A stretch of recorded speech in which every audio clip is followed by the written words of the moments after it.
ಸಿದ್ಧಗಂಗೆ ಅಂತ ಹೇಳಿದರೆ ಒಂದು ಜಗತ್ಪ್ರಸಿದ್ಧವಾದ ಸ್ಥಳ ಅದು. ಆ ಸಿದ್ಧಗಂಗೆಯ ಶಿವ ಬೆಳಗು ಅಂತಲೇ ಪ್ರಸಿದ್ಧರಾಗಿದ್ದಂಥ 116 ವರ್ಷಗಳ ಕಾಲ ಜೀವಿಸಿದ್ದಂಥ ಒಬ್ಬ ಮಹಾನ್ ಯೋಗಿ, ಶಿವಯೋಗಿ ಡಾಕ್ಟರ್ ಶಿವಕುಮಾರ ಮಹಾಸ್ವಾಮಿಗಳು.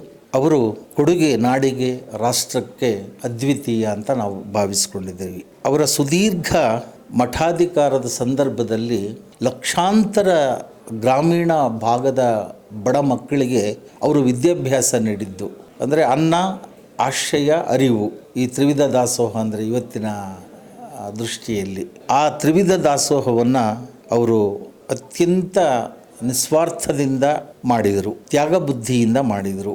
ಈ ವಿಷಯದಲ್ಲಿ ಆ ದಾಸೋಹ ತತ್ವಕ್ಕೆ ಶಿಖರಪ್ರಾಯ ಅನ್ನುವ ಹಾಗೆ ಅವರ ಸಾಧನೆ ಇದೆ. ಅಷ್ಟು ಅಂಥ ದೊಡ್ಡ ಪ್ರಮಾಣದ ದಾಸೋಹದ ಕೈಂಕರ್ಯವನ್ನು ಮಾಡಿದಂಥ ಇನ್ನೊಬ್ಬ ಗುರುವಿನ ಹೆಸರನ್ನು ನಾವು ಹೇಳಲಿಕ್ಕಾಗಲ್ಲ. 12ನೇ ಶತಮಾನದ ತ್ರಿವಿಧ ದಾಸೋಹಕ್ಕೆ ಒಂದು ಸಾಕಾರ ರೂಪದಲ್ಲಿ ಆ ಗುರುಗಳು ಇದ್ದರು. ಬಹಳ ದೊಡ್ಡ ಸೇವೆ ಅವರು ಸಲ್ಲಿಸಿದ್ದಾರೆ. ಈಗಲೂ ಆ ಮಠ ಅದೇ ಅವರ ದಾರಿಯಲ್ಲಿಯೇ ಮುಂದುವರಿತಾ ಇದೆ. ನಾಡಿಗೆ ದೊಡ್ಡ ಉಪಕಾರ ಮಾಡಿದೆ ಈ ವಿಷಯದಲ್ಲಿ. ಅಂಥ ಗುರುಗಳ ಸ್ಮರಣೆ 7ನೇ ಸಂಸ್ಮರಣೆ ಇಲ್ಲಿನ ಬೆಂಗಳೂರಿನ ವಕೀಲರ ಪರಿಷತ್ತು ಹಮ್ಮಿಕೊಂಡಿದೆ. ಅವರ ಶಿಷ್ಯರು, ಅಭಿಮಾನಿಗಳು, ಆ ಶ್ರೀಮಠದಿಂದ ಉಪಕೃತರಾದಂಥ ಅನೇಕರು ಅವರ ಬಗ್ಗೆ ಸದ್ಭಾವನೆಯಿಂದ, ಭಕ್ತಿಭಾವದಿಂದ ಈ ಕಾರ್ಯಕ್ರಮವನ್ನು ನಡೆಸಿಕೊಂಡು ಬರ್ತಾ ಇದ್ದಾರೆ. ಎಲ್ಲರಿಗೂ ವೀಕ್ಷಕರಿಗೂ ನನ್ನ ನಮಸ್ಕಾರಗಳು. ನಾವು ಪ್ರತಿ ವರ್ಷದಂತೆ ವಕೀಲ ಭಕ್ತ ವೃಂದದಿಂದ ಮಾನ್ಯ ನಡೆದಾಡುವ ದೇವರು ತ್ರಿವಿಧ ದಾಸೋಹಿಗಳ ಮಹಾಶಿವಯೋಗಿಗಳ ಬಗ್ಗೆ ಸ್ಮರಣೆ ಮಾಡುವುದು ನಮ್ಮ ಆದ್ಯ ಕರ್ತವ್ಯ ಆಗಿರುತ್ತದೆ. ಏಕೆಂದರೆ ಅವರ ನಡೆ ನುಡಿ ಇದಕ್ಕೂ ಮಾರ್ಗದರ್ಶಕರಾಗಿರುವಂಥ ಗುರುಗಳು ಅವರು ನಮ್ಮ ಪಾಲಿಗೆ ದೇವರಾಗಿದ್ದಾರೆ. ನಾವು ದೇವರನ್ನು ಮಾನವ ರೂಪದಲ್ಲಿ ನೋಡ್ತೇವೆ. ನಮ್ಮ ಕಾಲದಲ್ಲಿ ಬಸವಣ್ಣನವರು, ಕಲಿಯುಗದ ಬಸವಣ್ಣನವರು ಸಿಗಲಿಲ್ಲ. ನಮಗೆ ಸಿಕ್ಕಿರೋ ಈ ಮಾನವತಾವಾದಿ ದೇವರನ್ನು ನಾವು ನೆನೆಸ್ಕೊಂಬೋದೇ ನಮಗೆ ಒಂದು ಪುಣ್ಯ ಸ್ಮರಣೆ.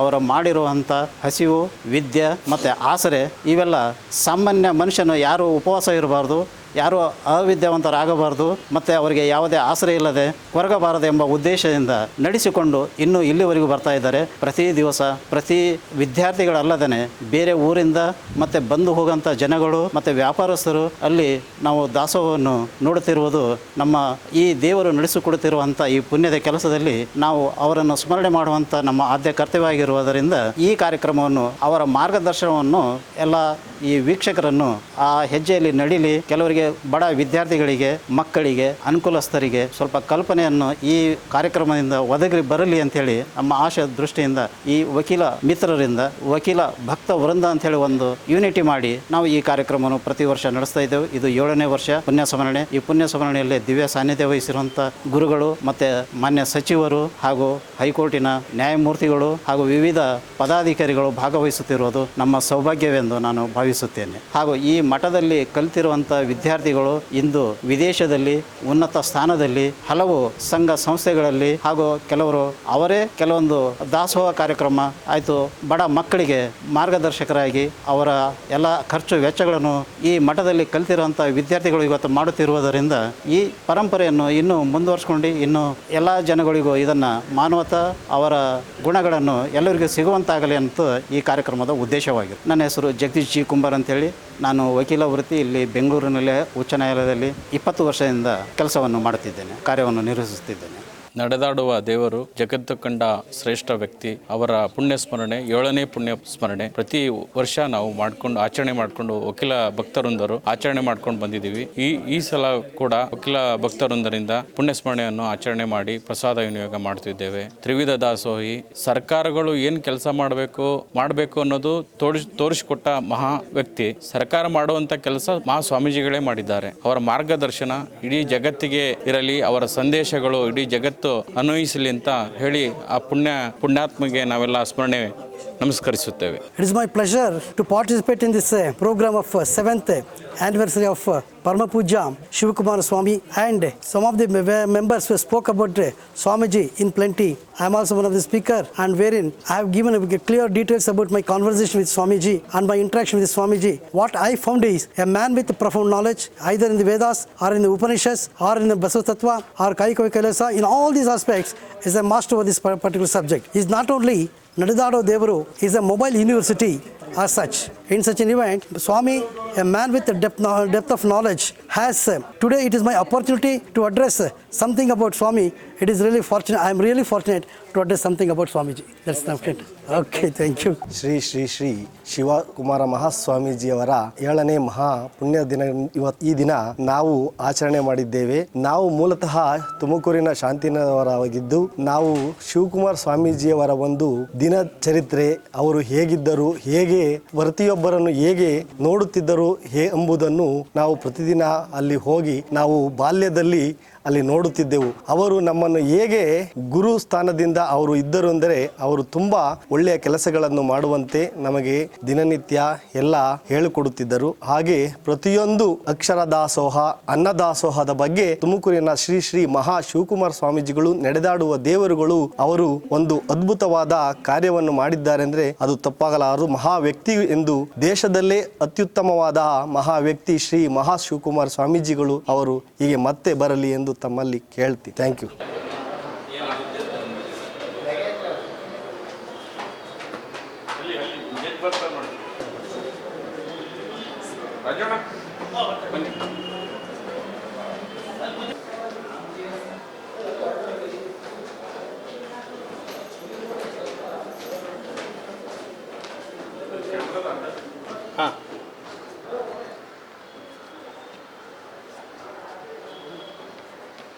ಬಡಮಾಡಿ ಕೊಡಬೇಕಂತೇಳಿ ತಮ್ಮಲ್ಲಿ ನಾನು ವಿನಂತಿಯನ್ನು ಮಾಡ್ಕೊಳ್ತಾ ಇದ್ದೀನಿ.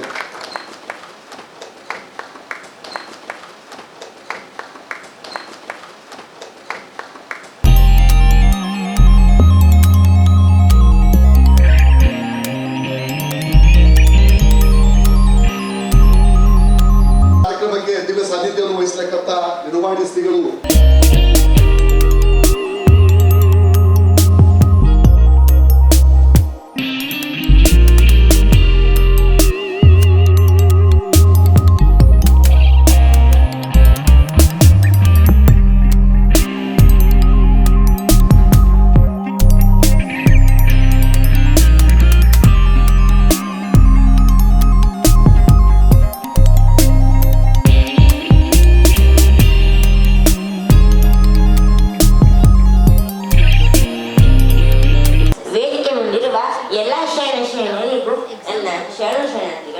ನಾನಿವತ್ತು ಶ್ರೀ ಶ್ರೀ ಶ್ರೀ ಸ್ವಾಮೀಜಿಗಳಿದಾರಲ್ಲ, ನಮ್ಮೆಲ್ಲರ ನೆಚ್ಚಿನ ಶ್ರೀ ಶಿವಕುಮಾರ ಸ್ವಾಮೀಜಿಗಳು ಏಪ್ರಿಲ್ 1, 1907ರಲ್ಲಿ ವೀರಾಪುರ, ಇದು ಮಾಗಡಿ ಜಿಲ್ಲೆಯಲ್ಲಿದೆ, ಮಾಗಡಿ ತಾಲೂಕಿನಲ್ಲಿದೆ, ಅಲ್ಲಿ ಜನಿಸಿದ್ರು. ಹಾಗೂ ಇವರ ಪೂರ್ವಾಶ್ರಮದ ತಾಯಿ ಆಶ್ರಮದ ಹೆಸರು ಶಿವಣ್ಣ ಅಂತ. ಹಾಗೂ ಇವರು ತಮ್ಮ ಪ್ರಾಥಮಿಕ ಶಿಕ್ಷಣವನ್ನ ವೀರಾಪುರ ಹಾಗೂ ನಾಗವಳ್ಳಿಯಲ್ಲಿ ಸಂಪೂರ್ಣ ಮಾಡ್ತಾರೆ. ಹಾಗೂ ತಮ್ಮ ಪ್ರೌಢ ಶಿಕ್ಷಣವನ್ನ ತುಮಕೂರಿನಲ್ಲಿ ಮಾಡ್ತಾರೆ.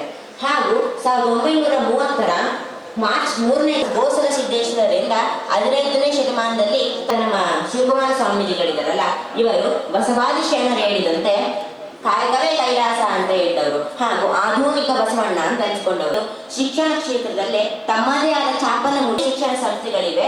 ಹಾಗೂ ಈ 125ಕ್ಕೂ ಶಿಕ್ಷಣ ಸಂಸ್ಥೆಗಳು ಏನಿದೆಯಲ್ಲ, ಇವುಗಳೆಲ್ಲದೂ ಕೂಡ ಪಸರಿಸಿವೆ. ಮಾನ್ಯ ಸಚಿವರು ಆಗಮಿಸ್ತಾ ಇದ್ದಾರೆ. ಅವರಿಗೆ ಹೃತ್ಪೂರ್ವಕವಾಗಿ ವೇದಿಕೆ ಪರವಾಗಿ ಬರಮಾಡಿಕೊಳ್ಳಬೇಕೆಂದು ಎಲ್ಲ ಸಚಿವರಲ್ಲಿ ಮನವಿ.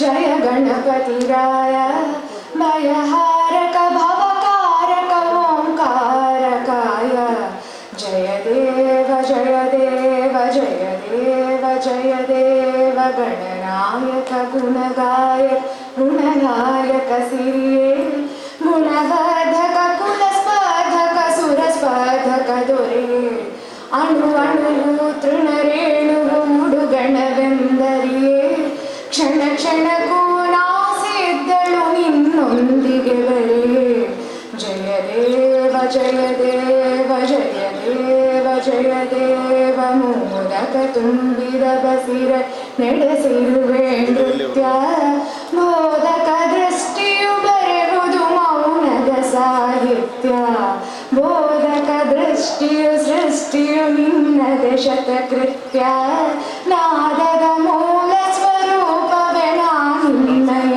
ನೃತ್ಯ ಜಯ ದೇವ ಥ್ಯಾಂಕ್ ಯು. ಓಂ ಶ್ರೀ ಗುರು ಬಸವಲಿಂಗಾಯ ನಮಃ. ವೇದಿಕೆ ಮೇಲೆ ಆಸೀನರಾಗಿರುವ ಪರಮಪೂಜ್ಯ ಸ್ವಾಮೀಜಿಗಳು, ಗೌರವಿತ ಅಧ್ಯಕ್ಷರು, ಉದ್ಘಾಟಕರು, ಮಾನ್ಯ ನ್ಯಾಯಮೂರ್ತಿಗಳು, ಹಿರಿಯ ಬಂಧುಗಳು, ಹಿರಿಯ ವಕೀಲ ಬಂಧುಗಳು, ಗಣ್ಯ ಅತಿಥಿಗಳು, ಮಾಧ್ಯಮ ಮಿತ್ರರು ಮತ್ತು ಇಲ್ಲಿ ಉಪಸ್ಥಿತರ ಎಲ್ಲ ಭಕ್ತಾದಿಗಳು ಹಾಗೂ ವಕೀಲ ಮಿತ್ರರಿಗೂ ನನ್ನ ಹೃತ್ಪೂರ್ವಕ ವಂದನೆಗಳನ್ನು ಮಾಡುತ್ತಾ, ಶ್ರೀ ದಾಸೋಹಿ ಕಲಿಯುಗದ ಬಸವಣ್ಣ ಎಂದು ಪ್ರಸಿದ್ಧಿ ಪಡೆದಿರುವ ಕರ್ನಾಟಕ ರತ್ನ ಪದ್ಮಭೂಷಣ ಪರಪೂಜ್ಯ ಶ್ರೀ ಶ್ರೀ ಶಿವಕುಮಾರ ಮಹಾಶಿವ 7ನೇ ವರ್ಷದ ಪುಣ್ಯಸ್ಮರಣೆಯನ್ನು ಈ ಪವಿತ್ರ ಸಂದರ್ಭದಲ್ಲಿ ತಮ್ಮನ್ನು ಸ್ವಾಗತಿಸಲು ಕರೆದಿರುವ ವೇದಿಕೆಗೆ ನಾನು ತುಂಬ ಆಭಾರಿಯಾಗಿದ್ದೇನೆ. ಪರಮಪೂಜ್ಯ ಸಾನ್ನಿಧ್ಯದಲ್ಲಿ ಈ ಮಹತ್ವದ ಕಾರ್ಯ ದಿವ್ಯ ಸಾಧನೆಯನ್ನು ನೀಡುತ್ತಿರುವ ಪರಮಪೂಜ್ಯ ಧರ್ಮಗುರು ಶ್ರೀ ವೀರಭದ್ರ ಚೆನ್ನಮಲ್ಲ ದೇಶಿಕೇಂದ್ರ ಮಹಾಸ್ವಾಮಿಗಳು, ಪೀಠಾಧ್ಯಕ್ಷರು ಶ್ರೀ ನಿರ್ಮಾಮಿಡಿ ಜಗದ್ಗುರು ಮಠ ಗೋಳೂರು ಮಹಾಸಂಸ್ಥಾನ ಇವರನ್ನು ಈ ಕಾರ್ಯಕ್ರಮಕ್ಕೆ ತುಂಬ ಹೃದಯದಿಂದ ಒಪ್ಪಿಕೊಂಡು ಬಂದು ನಮ್ಮನ್ನು ಆಶೀರ್ವದಿಸಲಿದ್ದಾರೆ. ಅವರನ್ನು ತಮ್ಮೆಲ್ಲರ ಪರವಾಗಿ ನನ್ನ ವೈಯಕ್ತಿಕವಾಗಿ ಹಾಗೆ ಈ ವೇದಿಕೆಯಿಂದ ಅವರನ್ನು ಹೂಗುಚ್ಛ ನೀಡುವ ತಮ್ಮಯ್ಯರವರು ಸ್ವಾಗತಿಸಬೇಕೆಂದು ಕೋರುತ್ತೇನೆ. ಅಧ್ಯಕ್ಷರಾದ ನನ್ನ ಹಿತೈಷಿ ಹಾಗೂ ಮಾರ್ಗದರ್ಶಕರು ಗೌರವಿತ ಶ್ರೀ ಎಸ್ ದೇವದಾಸ್ ಅವರು, ಹಿರಿಯ ವಕೀಲರು, ಕರ್ನಾಟಕ ಹೆಚ್ಚುವರಿ ಅಡ್ವೊಕೇಟ್ ಜನರಲ್ ಆದಂಥ ಅವರಿಗೆ ಹೂಗುಚ್ಛ ನೀಡುವುದರ ಮುಖಾಂತರ ಕಾರ್ಯಕ್ರಮಕ್ಕೆ ಸ್ವಾಗತಿಸಬೇಕೆಂದು ಕೇಳಿಕೊಳ್ಳುತ್ತೇವೆ. ನನ್ನ ಜಿಲ್ಲೆಯ ಹೆಮ್ಮೆಯ ಹಾಗೂ ಕರ್ನಾಟಕ ನಾಡಿನ ಅರಣ್ಯ ಸಚಿವರಾದ ಹಾಗೂ ಪರಿಸರ ಮತ್ತು ಜೀವಿಶಾಸ್ತ್ರದ ಸಚಿವರು ಹಾಗೂ ನೂತನವಾಗಿ ರಾಷ್ಟ್ರಾಧ್ಯಕ್ಷರಾಗಿರುವಂಥ ಮಹಾಸಭಾ ವೀರಶೈವ ಲಿಂಗಾಯತ ಮಹಾಸಭಾದ ಅಧ್ಯಕ್ಷರಾದಂಥ ಶ್ರೀ ಈಶ್ವರ ಖಂಡೇರವರಿಗೂ ತುಂಬ ಹೃದಯದಿಂದ ನಿಮ್ಮೆಲ್ಲರ ಪರವಾಗಿ ನನ್ನ ವೈಯಕ್ತಿಕವಾಗಿ ವೇದಿಕೆ ಪರವಾಗಿಂದ ಅವರನ್ನು ಹೂಗುಚ್ಛ ನೀಡುವುದರ ಮೂಲಕ ಬಾಬುಚಂದ್ರ ಅವರನ್ನು ಸ್ವಾಗತಿಸಬೇಕೆಂದು ಕೋರಿಕೊಳ್ಳುತ್ತೇನೆ. ಅದೇ ರೀತಿಯಾಗಿ ಮುಖ್ಯ ಅತಿಥಿಗಳಾಗಿ ನಮ್ಮ ಕರ್ನಾಟಕ ಉಚ್ಚ ನ್ಯಾಯಾಲಯದ ನ್ಯಾಯಮೂರ್ತಿಗಳು ತಮ್ಮ ಮನಸಾರ ಈ ಗುರುಗಳ ಕಾರ್ಯಕ್ರಮಕ್ಕೆ ತುಂಬ ಹೃದಯದಿಂದ ಒಪ್ಪಿಕೊಂಡು ಬಂದಿರ್ತಾರೆ ನಮ್ಮನ್ನು ಉದ್ದೇಶಿಸಿ ಮಾತನಾಡಲು. ಅದೇ ರೀತಿ ಇನ್ನೋರ್ವ ಶ್ರೀಮತಿ ಎಸ್ ಸುಜಾತ ಅವರು, ಗೌರವಿತರು, ನ್ಯಾಯಾಧೀಶರು, ಕೇಂದ್ರಾಡಳಿತ ನ್ಯಾಯಮಂಡಳಿಯ ಸದಸ್ಯರಾಗಿರುವಂಥ ಈ ಕಾರ್ಯಕ್ರಮಕ್ಕೆ ಬಂದಿರ್ತಾರೆ. ಮಾನ್ಯ ನ್ಯಾಯಮೂರ್ತಿಗಳಾದ ರವಿ ವಿ ಹೊಸಮನಿಯವರಿಗೆ ಕಾರ್ಯಕ್ರಮಕ್ಕೆ ಹೂಗುಚ್ಛ ನೀಡುವುದರ ಮೂಲಕ ರೇಣುಕಾದೇವಿಯವರನ್ನು ಕೇಳಿಕೊಳ್ಳುತ್ತೇವೆ. ರೇಣುಕಾ ಪಾಟೀಲ್ ಅವರನ್ನು ಹಾಗೂ ಜಸ್ಟಿಸ್ ಸುಜಾತ ಮೇಡಮ್ ಅವರಿಗೆ ಅನಸೂಯ ಅವರು ಹೂಗುಚ್ಛ ನೀಡುವುದರ ಮೂಲಕ ಅವರನ್ನು ಕಾರ್ಯಕ್ರಮಕ್ಕೆ ಸ್ವಾಗತಿಸಬೇಕೆಂದು ತಮ್ಮೆಲ್ಲರ ಪರವಾಗಿ ವೇದಿಕೆಯಿಂದ ಕೇಳಿಕೊಳ್ಳುತ್ತೀವಿ. ಹಾಗೂ ಮುಂದಿನ ನಮ್ಮ ಗುರುಗಳ ಬಗ್ಗೆ ನುಡಿನವನ್ನು ಸಲ್ಲಿಸಲು ತಮ್ಮದೇ ಶೈಲಿಯಲ್ಲಿ ಆಧ್ಯಾತ್ಮಿಕ ಚಿಂತಕರಾದಂಥ ಶ್ರೀ ಟಿ ರಾಜಾರಾಮ್ ಅವರು, ಪ್ರಖ್ಯಾತ ಹಿರಿಯ ವಕೀಲರು, ಕರ್ನಾಟಕ ಉಚ್ಚ ನ್ಯಾಯಾಲಯ ಡಾಕ್ಟರ್ ಎಸ್ ರಾಜು ಅವರು ಹೂಗುಚ್ಛ ಕೊಡುವುದರ ಮುಖಾಂತರ ಅವರನ್ನು ವೇದಿಕೆಗೆ ಸ್ವಾಗತಿಸಬೇಕೆಂದು ಕೇಳಿಕೊಳ್ಳುತ್ತಿದ್ದಾರೆ.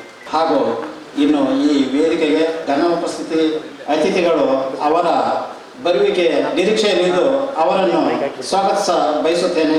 ನಮ್ಮ ಹಿರಿಯ ವಕೀಲರಾದಂಥ ಕೆ ಅರವಿಂದ್ ಕಾಮತ್ ಅವರು, ಹೆಚ್ಚುವರಿ ಸಾಲಿಸಿಟರ್ ಜನರಲ್ ಅಡ್ವೊಕೇಟ್ ಬೆಂಗಳೂರು, ಮತ್ತು ವಿವೇಕ್ ಸುಬ್ಬರೆಡ್ಡಿ ಅವರು, ನಮ್ಮ ಹೆಮ್ಮೆಯ ಅಧ್ಯಕ್ಷರಾದಂಥ ಕರ್ನಾಟಕ ಉಚ್ಚ ನ್ಯಾಯಾಲಯ ಹಿರಿಯ ವಕೀಲರು, ಇವರನ್ನು ಅವರ ಅನುಪಸ್ಥಿತಿಯಲ್ಲೂ ಸ್ವಾಗತ ಬಯಸುತ್ತೇನೆ. ಹಾಗೂ ಈ ಕಾರ್ಯಕ್ರಮಕ್ಕೆ ತಾವು ವಕೀಲರು, ಎಲ್ಲ ಹಿರಿಯ ವಕೀಲರು ಮತ್ತು ಹಿರಿಯ ವಕೀಲರು, ನಮ್ಮ ಹಿರಿಯ ವಕೀಲರಾದಂಥ ಎಂ.ಟಿ. ನಾರಾಯಣವರು, ಎಸ್. ಬಸವರಾಜ್ ಅವರು, ಹಾಗೂ ಆರ್.ಬಿ. ಸದಾಶಿವ ಅವರು, ಮತ್ತು ಹಲವು ಗಣ್ಯ ವ್ಯಕ್ತಿಗಳು, ಮತ್ತು ಬಾರ್ ಕೌನ್ಸಿಲ್ ಸದಸ್ಯರಾದಂಥ ಆರ್. ರಾಜಣ್ಣನವರು ಈ ಕಾರ್ಯಕ್ರಮಕ್ಕೆ ಆಗಮಿಸಿರುವುದು ನಮಗೆ ತುಂಬ ಹೆಮ್ಮೆಯ ವಿಷಯವಾಗಿರ್ತದೆ. ಈ ವೇದಿಕೆಯ ಪರವಾಗಿ ಅವರನ್ನು ವೇದಿಕೆಗೆ ಸ್ವಾಗತಿಸುತ್ತಾನೆ. ಶ್ರೀ ನನ್ನ ಕ್ಯಾಪ್ಟನ್ ಅಂತ ಹೇಳ್ಬೋದು, ಹಿರಿಯ ವಕೀಲರಾದ ಶ್ರೀ ಅರವಿಂದ್ ಕಾಮತ್ ಅವರು ಆಗಮಿಸಿದ್ದಾರೆ. ಅವರಿಗೆ ತುಂಬ ಹೃದಯದಿಂದ ವೇದಿಕೆಗೆ ಸ್ವಾಗತಿಸುತ್ತೇನೆ. ಅವರಿಗೆ ಹೂಗುಚ್ಛ ನೀಡುವುದರ ಮುಖಾಂತರ ವ್ಯಕ್ತಿ ಅವರು ಈ ದಾಸೋಹ ದಿನಕ್ಕೆ ನೆನಪಿಗಾಗಿ ನಮಗೆ ಪ್ರತಿ ವರ್ಷ ಈ ಸಭಾಂಗಣವನ್ನು ದಾಸೋಹವಾಗಿ ನೀಡುತ್ತಿದ್ದಾರೆ. ಎಲ್ಲ ಖರ್ಚು ವೆಚ್ಚ ಅವರನ್ನೇ ಭರಿಸಿ ನಮಗೆ ಕೊಡುವುದು ಶ್ರೀ ಷಡಾಕ್ಷರಿ ಅವರು.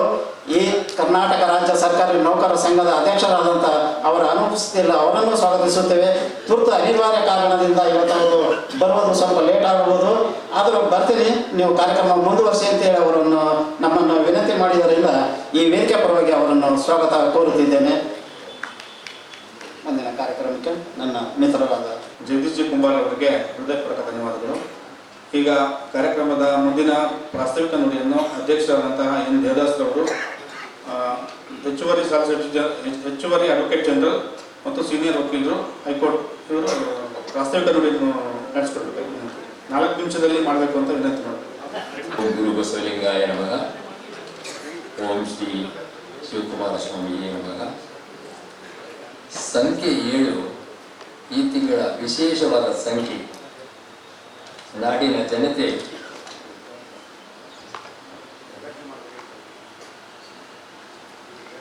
ನಾಡಿನ ಜನತೆ 77ನೇ ಗಣರಾಜ್ಯೋತ್ಸವವನ್ನು ವಿಜೃಂಭಣೆಯಿಂದ ಆಚರಿಸಿದ ನಾಡಿನ ಕ್ಷೇಮಾಭಿವೃದ್ಧಿಗೆ ಸಂಕಲ್ಪ ಮಾಡಿದ್ದು 20-21ನೇ ಶತಮಾನ ಕಂಡ ಮಹಾಶಿವಯೋಗಿ ತ್ರಿವಿಧ ದಾಸೋಹಿ ಶ್ರೀ ಶ್ರೀ ಶ್ರೀ ಶಿವಕುಮಾರ ಸ್ವಾಮಿಗಳ 7ನೇ ಪುಣ್ಯಸ್ಮರಣೆ ಜಗತ್ತಿನಾದ್ಯಂತ ಆಚರಿಸುತ್ತಿರುವ ಈ 2 ತಿಂಗಳ ವಿಶೇಷ. ಅವರನ್ನು ಯಾಕೆ ಸ್ಮರಣೆ ಮಾಡಬೇಕು, ಸ್ಮರಣೆ ಮಾಡುವುದರಿಂದ ಏನು ಪ್ರಯೋಜನ? ಮಹಾತ್ಮ ಗಾಂಧೀಜಿಯವರು ಹೇಳಿದಂತೆ, ನನ್ನ ಜೀವನವೇ ನನ್ನ ಸಂದೇಶ.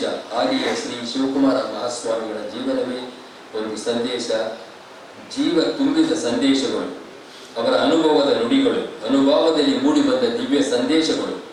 ಕಾಯಕವೇ ಕೈಲಾಸ ತತ್ವವನ್ನು ಜೀವನದ ತತ್ವವನ್ನಾಗಿಸಿ ಅದುವೇ ಜೀವನದ ಸತ್ಯ ಎನ್ನುವುದನ್ನು 20ನೇ ಶತಮಾನದ ಸಮಾಜಕ್ಕೆ ದಾಸೋಹದ ಮಹತ್ವವನ್ನು ಸಾರಿ ಹೇಳಿದ ಸಂತ ಶ್ರೇಷ್ಠರಾಗಿ, ನಮ್ಮೆಲ್ಲರ ಜೀವನದ ದೀವಿಗೆಯಾಗಿ ನಮ್ಮ ಬದುಕನ್ನು ಹದಗೊಳಿಸಿದ ಮಹಾಶಿವಯೋಗಿಯ ಪುಣ್ಯ ಸ್ಮರಣೆ ಆಚರಿಸುವುದರಿಂದ ನಮ್ಮ ವ್ಯಕ್ತಿತ್ವವನ್ನು ರೂಪಿಸಿಕೊಳ್ಳುವ ಸಮಯ, ಸಂಕಲ್ಪ ಮಾಡುವ ಸಮಯ. ಸರ್ವಜ್ಞ ಹೇಳುತ್ತಾನೆ, ಈವಂಗೆ ದೇವಂಗೆ ಯಾವುದಂತರವಯ್ಯ, ದೇವನು ಜಗಕ್ಕೆ ಕೊಡುತ್ತಿದ್ದನು, ಕೈಯಾರೆ ಈವನೇ ದೇವ ಸರ್ವಜ್ಞ. ಹಾಗಾಗಿ ನೀವೆಲ್ಲರೂ ದಾಸೋಹಿಗಳಾಗಿ ಕೈಯಾರೆ ಮನಸಾರೆ ನೀಡಿದರೆ, ದಾಸೋಹದಲ್ಲಿ ಪಾಲುಗೊಂಡರೆ ನೀವೇ ದೇವರು. ನೀವೆಲ್ಲರೂ ಆ ರೀತಿ ದೇವರಾಗಬೇಕೆಂದು ಹಾರೈಸಿದ್ದೇನೆ. ಸಂತ ಸ್ವಂತ, ಸಂತರಿಗೆ ಸ್ವಂತ ಇಲ್ಲ. ಸ್ವಂತ ಪದದಲ್ಲಿ ಸ ಅಕ್ಷರಕ್ಕೆ ಒತ್ತಕ್ಷರ ಆಗಿರುವ ವ ಅಪಾಯಕಾರಿ. ವ ಅಂದರೆ ವಕ್ರ, ಎಲ್ಲವೂ ನನಗೆ ಸ್ವಂತ ಎನ್ನುವವರು ಜೀವನ ವಿಕಾರ.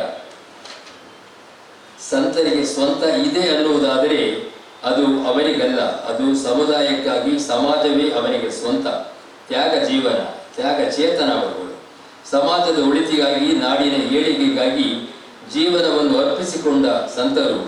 ಸಂತರಲ್ಲಿ ಶಿವಕುಮಾರ ಸ್ವಾಮಿಯವರು ಸಂತ ಶ್ರೇಷ್ಠರು. ಅಂತಹವರ ಪುಣ್ಯ ಸ್ಮರಣೆ ಮಾಡುವುದು, ಆಚರಣೆಯಲ್ಲಿ ಪಾಲ್ಗೊಂಡ ನಿಮ್ಮೆಲ್ಲರಿಗೂ ನನ್ನ ಆರ್ಥಿಕ ಸ್ವಾಗತವೇ ದಾಸೋಹ ದೇವನ ಸ್ವಾಗತೋಹ. ಇದನ್ನ ಚೈತನ್ಯ ವಾಹಿನಿಯಾಗಿ ದಿವ್ಯ ಸಾನ್ನಿಧ್ಯ ವಹಿಸಿರುವ ನಿಡುಮಾಮಿಡಿ ಸ್ವಾಮಿಗಳು ಆಶೀರ್ವಚನದಲ್ಲಿ ನುಡಿ ಬೆಳಗನ್ನು ಬೆಳಗಲಿದ್ದಾರೆ. ಪುಣ್ಯ ಸ್ಮರಣೆಯ ಉದ್ಘಾಟನೆಯನ್ನು ಗೌರವಾನ್ವಿತ ಗೆಳೆಯರಾದ ಶ್ರೀ ಈಶ್ವರ ಬಿ ಖಂಡ್ರೆ, ಅಖಿಲ ಭಾರತ ವೀರಶೈವ ಲಿಂಗಾಯತ ಮಹಾಸಭಾದ ಅಧ್ಯಕ್ಷರು ನೆರವೇರಿಸಲಿದ್ದಾರೆ. ಅವರ ಪೂಜ್ಯ ತಂದೆಯವರು ಸತಾಯುಷಿ, ನಮ್ಮ ಸ್ವಾಮೀಜಿಯವರ ಹಾಗೆಯೇ ಸತಾಯುಷಿಗಳು 102 ವರ್ಷಗಳ ಸಾರ್ಥಕ ಬದುಕನ್ನು ಬದುಕಿ ಲಿಂಗೈಕ್ಯರಾದವರು. ಹಾಗೆಯೇ ಇನ್ನೊಬ್ಬರು ಸತಾಯುಷಿಗಳಾಗಬೇಕೆಂದು ನಾವುಗಳೆಲ್ಲ ಬಯಸಿದ್ದರು.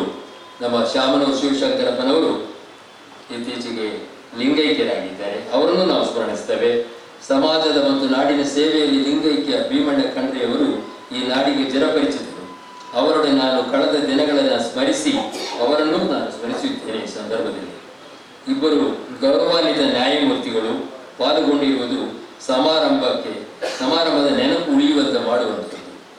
ಅದರೊಂದಿಗೆ ನಮ್ಮ ನೆಚ್ಚಿನ ಕೇಂದ್ರ ಸರ್ಕಾರದ ಪ್ರಬಲ AAC ಶ್ರೀ ಅರವಿಂದ್ ಕಾಮತ್ ಆಗಮಿಸಿದ್ದಾರೆ.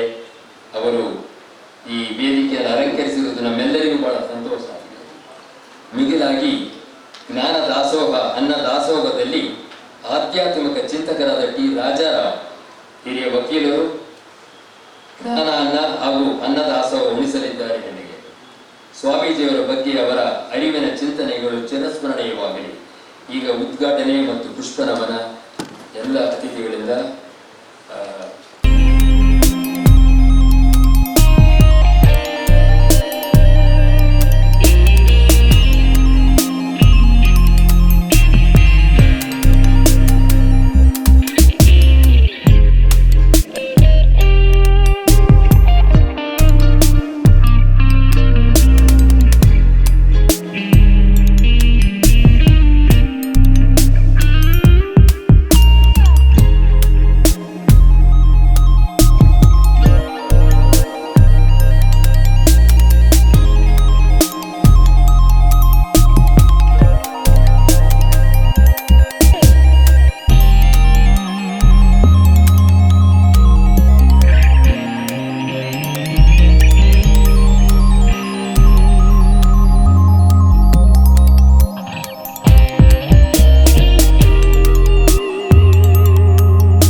ಶಾಂತಿ.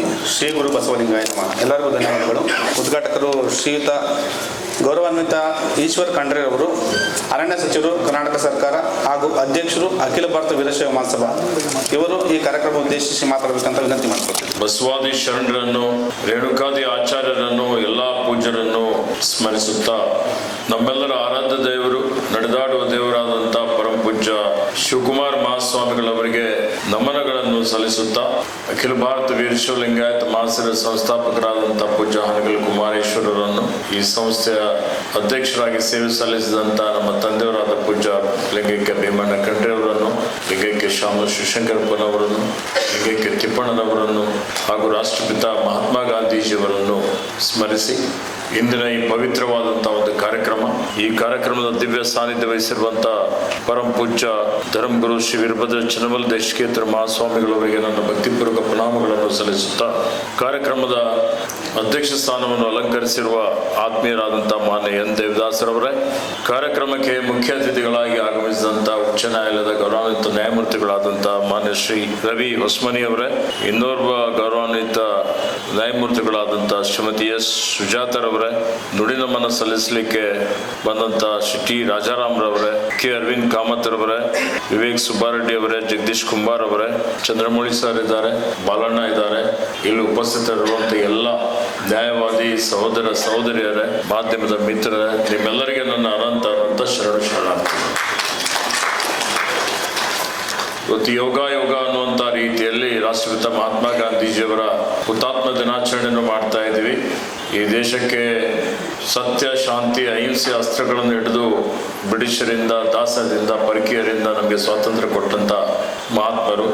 ಹಾಗೆ ಇವತ್ತು ನಮ್ಮೆಲ್ಲರ ಆರಾಧ್ಯ ದೇವರು ತ್ರಿವಿಧ ದಾಸೋಹಿ ಕಲಿಯುಗದ ಬಸವಣ್ಣ ಕರ್ನಾಟಕ ರತ್ನ ಪರಮ ಪೂಜ್ಯ ಶಿವಕುಮಾರ ಮಹಾಸ್ವಾಮಿಗಳವರು ಅವರ 7ನೆಯ ಪುಣ್ಯ ಸ್ಮರಣೋತ್ಸವ ಕಾರ್ಯಕ್ರಮ. ಇವತ್ತು ನಾವೆಲ್ಲ ಮಹಾಪುರುಷರ ಜಯಂತ್ಯೋತ್ಸವ ಮಾಡ್ತೀವಿ, ಪುಣ್ಯ ಸ್ಮರಣೋತ್ಸವ ಮಾಡ್ತೀವಿ. ಉದ್ದೇಶ ಏನಪ್ಪಾ ಅಂತ ಹೇಳಿದ್ರೆ, ಅವರ ಕಾರ್ಯಕಾಲದಲ್ಲಿ ಅವರೇನು ನಮಗೆ ತತ್ವ ಸಿದ್ಧಾಂತಗಳನ್ನು ಕೊಟ್ಟಿದ್ದಾರೆ, ಆದರ್ಶಗಳನ್ನು ಕೊಟ್ಟಿದ್ದಾರೆ. ಆದರ್ಶಗಳನ್ನು ನಾವು ನಮ್ಮ ವೈಯಕ್ತಿಕ ಜೀವನದಲ್ಲಿ ಅಳವಡಿಸ್ಕೊಳ್ಳಿಕ್ಕೆ ಪ್ರಯತ್ನ ಮಾಡುವಂಥದ್ದು ಮತ್ತು ಮುಂದಿನ ಪೀಳಿಗೆಗೆ ಅವರೇನು ಸಾಧನೆ ಮಾಡಿದ್ದಾರೆ, ಅವರೇನು ಕೊಡುಗೆಯನ್ನು ಕೊಟ್ಟಿದ್ದಾರೆ, ಆದರ್ಶಗಳನ್ನು ಬಿಟ್ಟು ಹೋಗಿದ್ದಾರೆ, ಅದನ್ನು ಅವರಿಗೆ ತಿಳಿಸುವಂಥದ್ದು, ಅವರಲ್ಲಿ ಸ್ಫೂರ್ತಿ ಪ್ರೇರಣೆ ಮಾಡಲಿಕ್ಕೆ ಈ ಒಂದು ಕಾರ್ಯಕ್ರಮಗಳನ್ನು ಮಾಡ್ತಾ ಬರ್ತೀವಿ. ಪರಮ ಪೂಜ್ಯ ಅವರು ಗುರುಗಳಾಗಿದ್ದರು ಅಂತ ಹೇಳಿದ್ರೆ ಅತಿಶಯೋಕ್ತಿ ಆಗೋದಿಲ್ಲ. ನಿಜವಾದಂಥ ವಿಶ್ವಗುರು ಯಾರಾದರೂ ಇದ್ರೆ ಅದು ಪರಮ ಪೂಜ್ಯ ಶಿವಕುಮಾರ ಮಹಾಸ್ವಾಮಿಗಳು ಅಂತೇಳಿ ಭಾಳ ಹೆಮ್ಮೆಯಿಂದ ನಾವೆಲ್ಲ ಹೇಳ್ಬೋದು. ಇವತ್ತು ನೋಡಿ, ಅವರು ಬಾಲ್ಯದಿಂದಲೇ ಸಮಾಜಕ್ಕಾಗಿ ತಮ್ಮನ್ನು ತಾವು ಸಂಪೂರ್ಣವಾಗಿ ಸಮರ್ಪಣೆ ಮಾಡಿಕೊಂಡು ಇವತ್ತು ಮಠದಿಂದ ಸ್ವಾಮಿ ಅಲ್ಲ, ಸ್ವಾಮಿಯಿಂದ ಮಠ ಅಂತೇಳಿ ತೋರಿಸ್ಕೊಟ್ಟಂಥವ್ರು ಯಾರಾದರೂ ಇದ್ರೆ ಅದು ಶಿವಕುಮಾರ ಮಹಾಸ್ವಾಮಿಗಳು ಅಂತ ಹೇಳ್ಬೋದು. ಭಕ್ತಿ, ಜ್ಞಾನ, ವೈರಾಗ್ಯವನ್ನು ಮೈಗೂಡಿಸಿಕೊಂಡು ಈ ಭಾಗದಲ್ಲಿ ವಿಶೇಷವಾಗಿ ಇವತ್ತು ಬರೀ ಒಂದು ಸಮುದಾಯ ಅಷ್ಟೇ ಇಲ್ಲ, ವೀರಶೈವ ಲಿಂಗಾಯತರಿಗೆ ಅಷ್ಟೇ ಇಲ್ಲ, ಎಲ್ಲ ಜಾತಿ, ಎಲ್ಲ ಭಾಷೆ, ಎಲ್ಲ ಧರ್ಮೀಯ ಜನರನ್ನು, ಅಲ್ಪಸಂಖ್ಯಾತರನ್ನು ಸೇರಿಸಿಕೊಂಡು ಅವರಿಗೆ ಆಶ್ರಯ ಕೊಟ್ಟು, ಅವರಿಗೆ ಅನ್ನ ಕೊಟ್ಟು, ಅವರಿಗೆ ಸಂಸ್ಕಾರ ಕೊಟ್ಟು, ಅವರಿಗೆ ಶಿಕ್ಷಣ ಕೊಟ್ಟು ಜ್ಞಾನಿಗಳನ್ನಾಗಿ ಮಾಡಿದಂಥ ಕೀರ್ತಿ ಎಲ್ಲಕ್ಕಿಂತ ಹೆಚ್ಚಿಗೆ ಯಾರಿಗಾದರೂ ಸಲ್ತದೆ ಅಂತ ಹೇಳಿದ್ರೆ ಅದು ಡಾಕ್ಟರ್ ಶಿವಕುಮಾರ ಮಹಾಸ್ವಾಮಿಗಳವರಿಗೆ ಸಲ್ತದೆ. ಅವರು ಬಸವತತ್ವ ಅನುಯಾಯಿಗಳಾಗಿದ್ರು.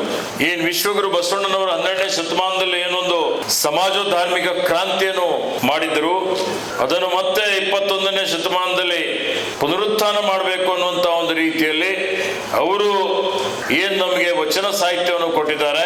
ಸ್ವಾತಂತ್ರ್ಯ, ಸಮಾನತೆ, ಕಾಯಕ, ದಾಸೋಹ, ಸಹೋದರತ್ವ, ಸಹಬಾಳ್ವೆ ತಳದ ಮೇಲೆ ಸುಂದರವಾದಂತಹ ಭವ್ಯವಾದಂತಹ ಸಮಾಜ ನಿರ್ಮಾಣ ಮಾಡಬೇಕು ಅನ್ನುವಂಥ ಒಂದು ಕನಸು.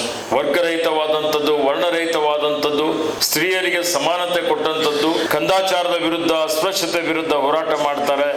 ಆ ಸಂದರ್ಭದಲ್ಲಿ ಇವತ್ತೇನು ಅವರ ವಚನ ಸಾಹಿತ್ಯ ನೋಡಿ, ಅದರಲ್ಲಿ ಎಲ್ಲವೂ ಇದೆ. ಇವನಾರ್ವ ನೆನೆಸಿದರಯ್ಯ, ಇವನಮ್ಮವ ನಮ್ಮ ಮನೆ ಮಗನೆನಿಸಯ್ಯ ಅನ್ನುವಂಥ ಮಾತನ್ನು ಹೇಳ್ತಾರೆ. ಅವರ ವಚನದ ಸಾರು ನೋಡಿದ್ರೆ ಸಪ್ತ ಸುರ ಅಂತ ಹೇಳ್ಬೋದು. ಕಳಬೇಡ, ಕೊಲಬೇಡ, ಹುಸ್ಯ ನುಡಿಲಬೇಡ, ಮುನಿಯಬೇಡ, ಅನ್ನರಿಗೆ ಅಸಹ್ಯ ಪಡಬೇಡ, ತನ್ನ ಬಣ್ಣಿಸಬೇಡ, ಇದರ ಅಳಿಲಬೇಡ, ಇದೇ ಅಂತರಂಗ ಶುದ್ಧಿ, ಇದೇ ಬಹಿರಂಗ ಶುದ್ಧಿ, ಇದೇ ನಮ್ಮ ಕೂಡಲ ಸಂಗಮ ದೇವರ ನಲಿಸುವ ಪರಿ ಅಂತ ಹೇಳ್ತಾರೆ. ವಚನ ಹೇಳೋದು ಬಹಳ ಸುಲಭ ಇದೆ, ಇವತ್ತಿನ ಕಾಲದಲ್ಲಿ ನಡೆಯೋದು ಬಹಳ ಕಷ್ಟ ಇದೆ. ನುಡಿದಂತ ನಡೆ ಈ ಜನ್ಮ ಕಡೆ ಅಂತ ಹೇಳ್ತಾರೆ.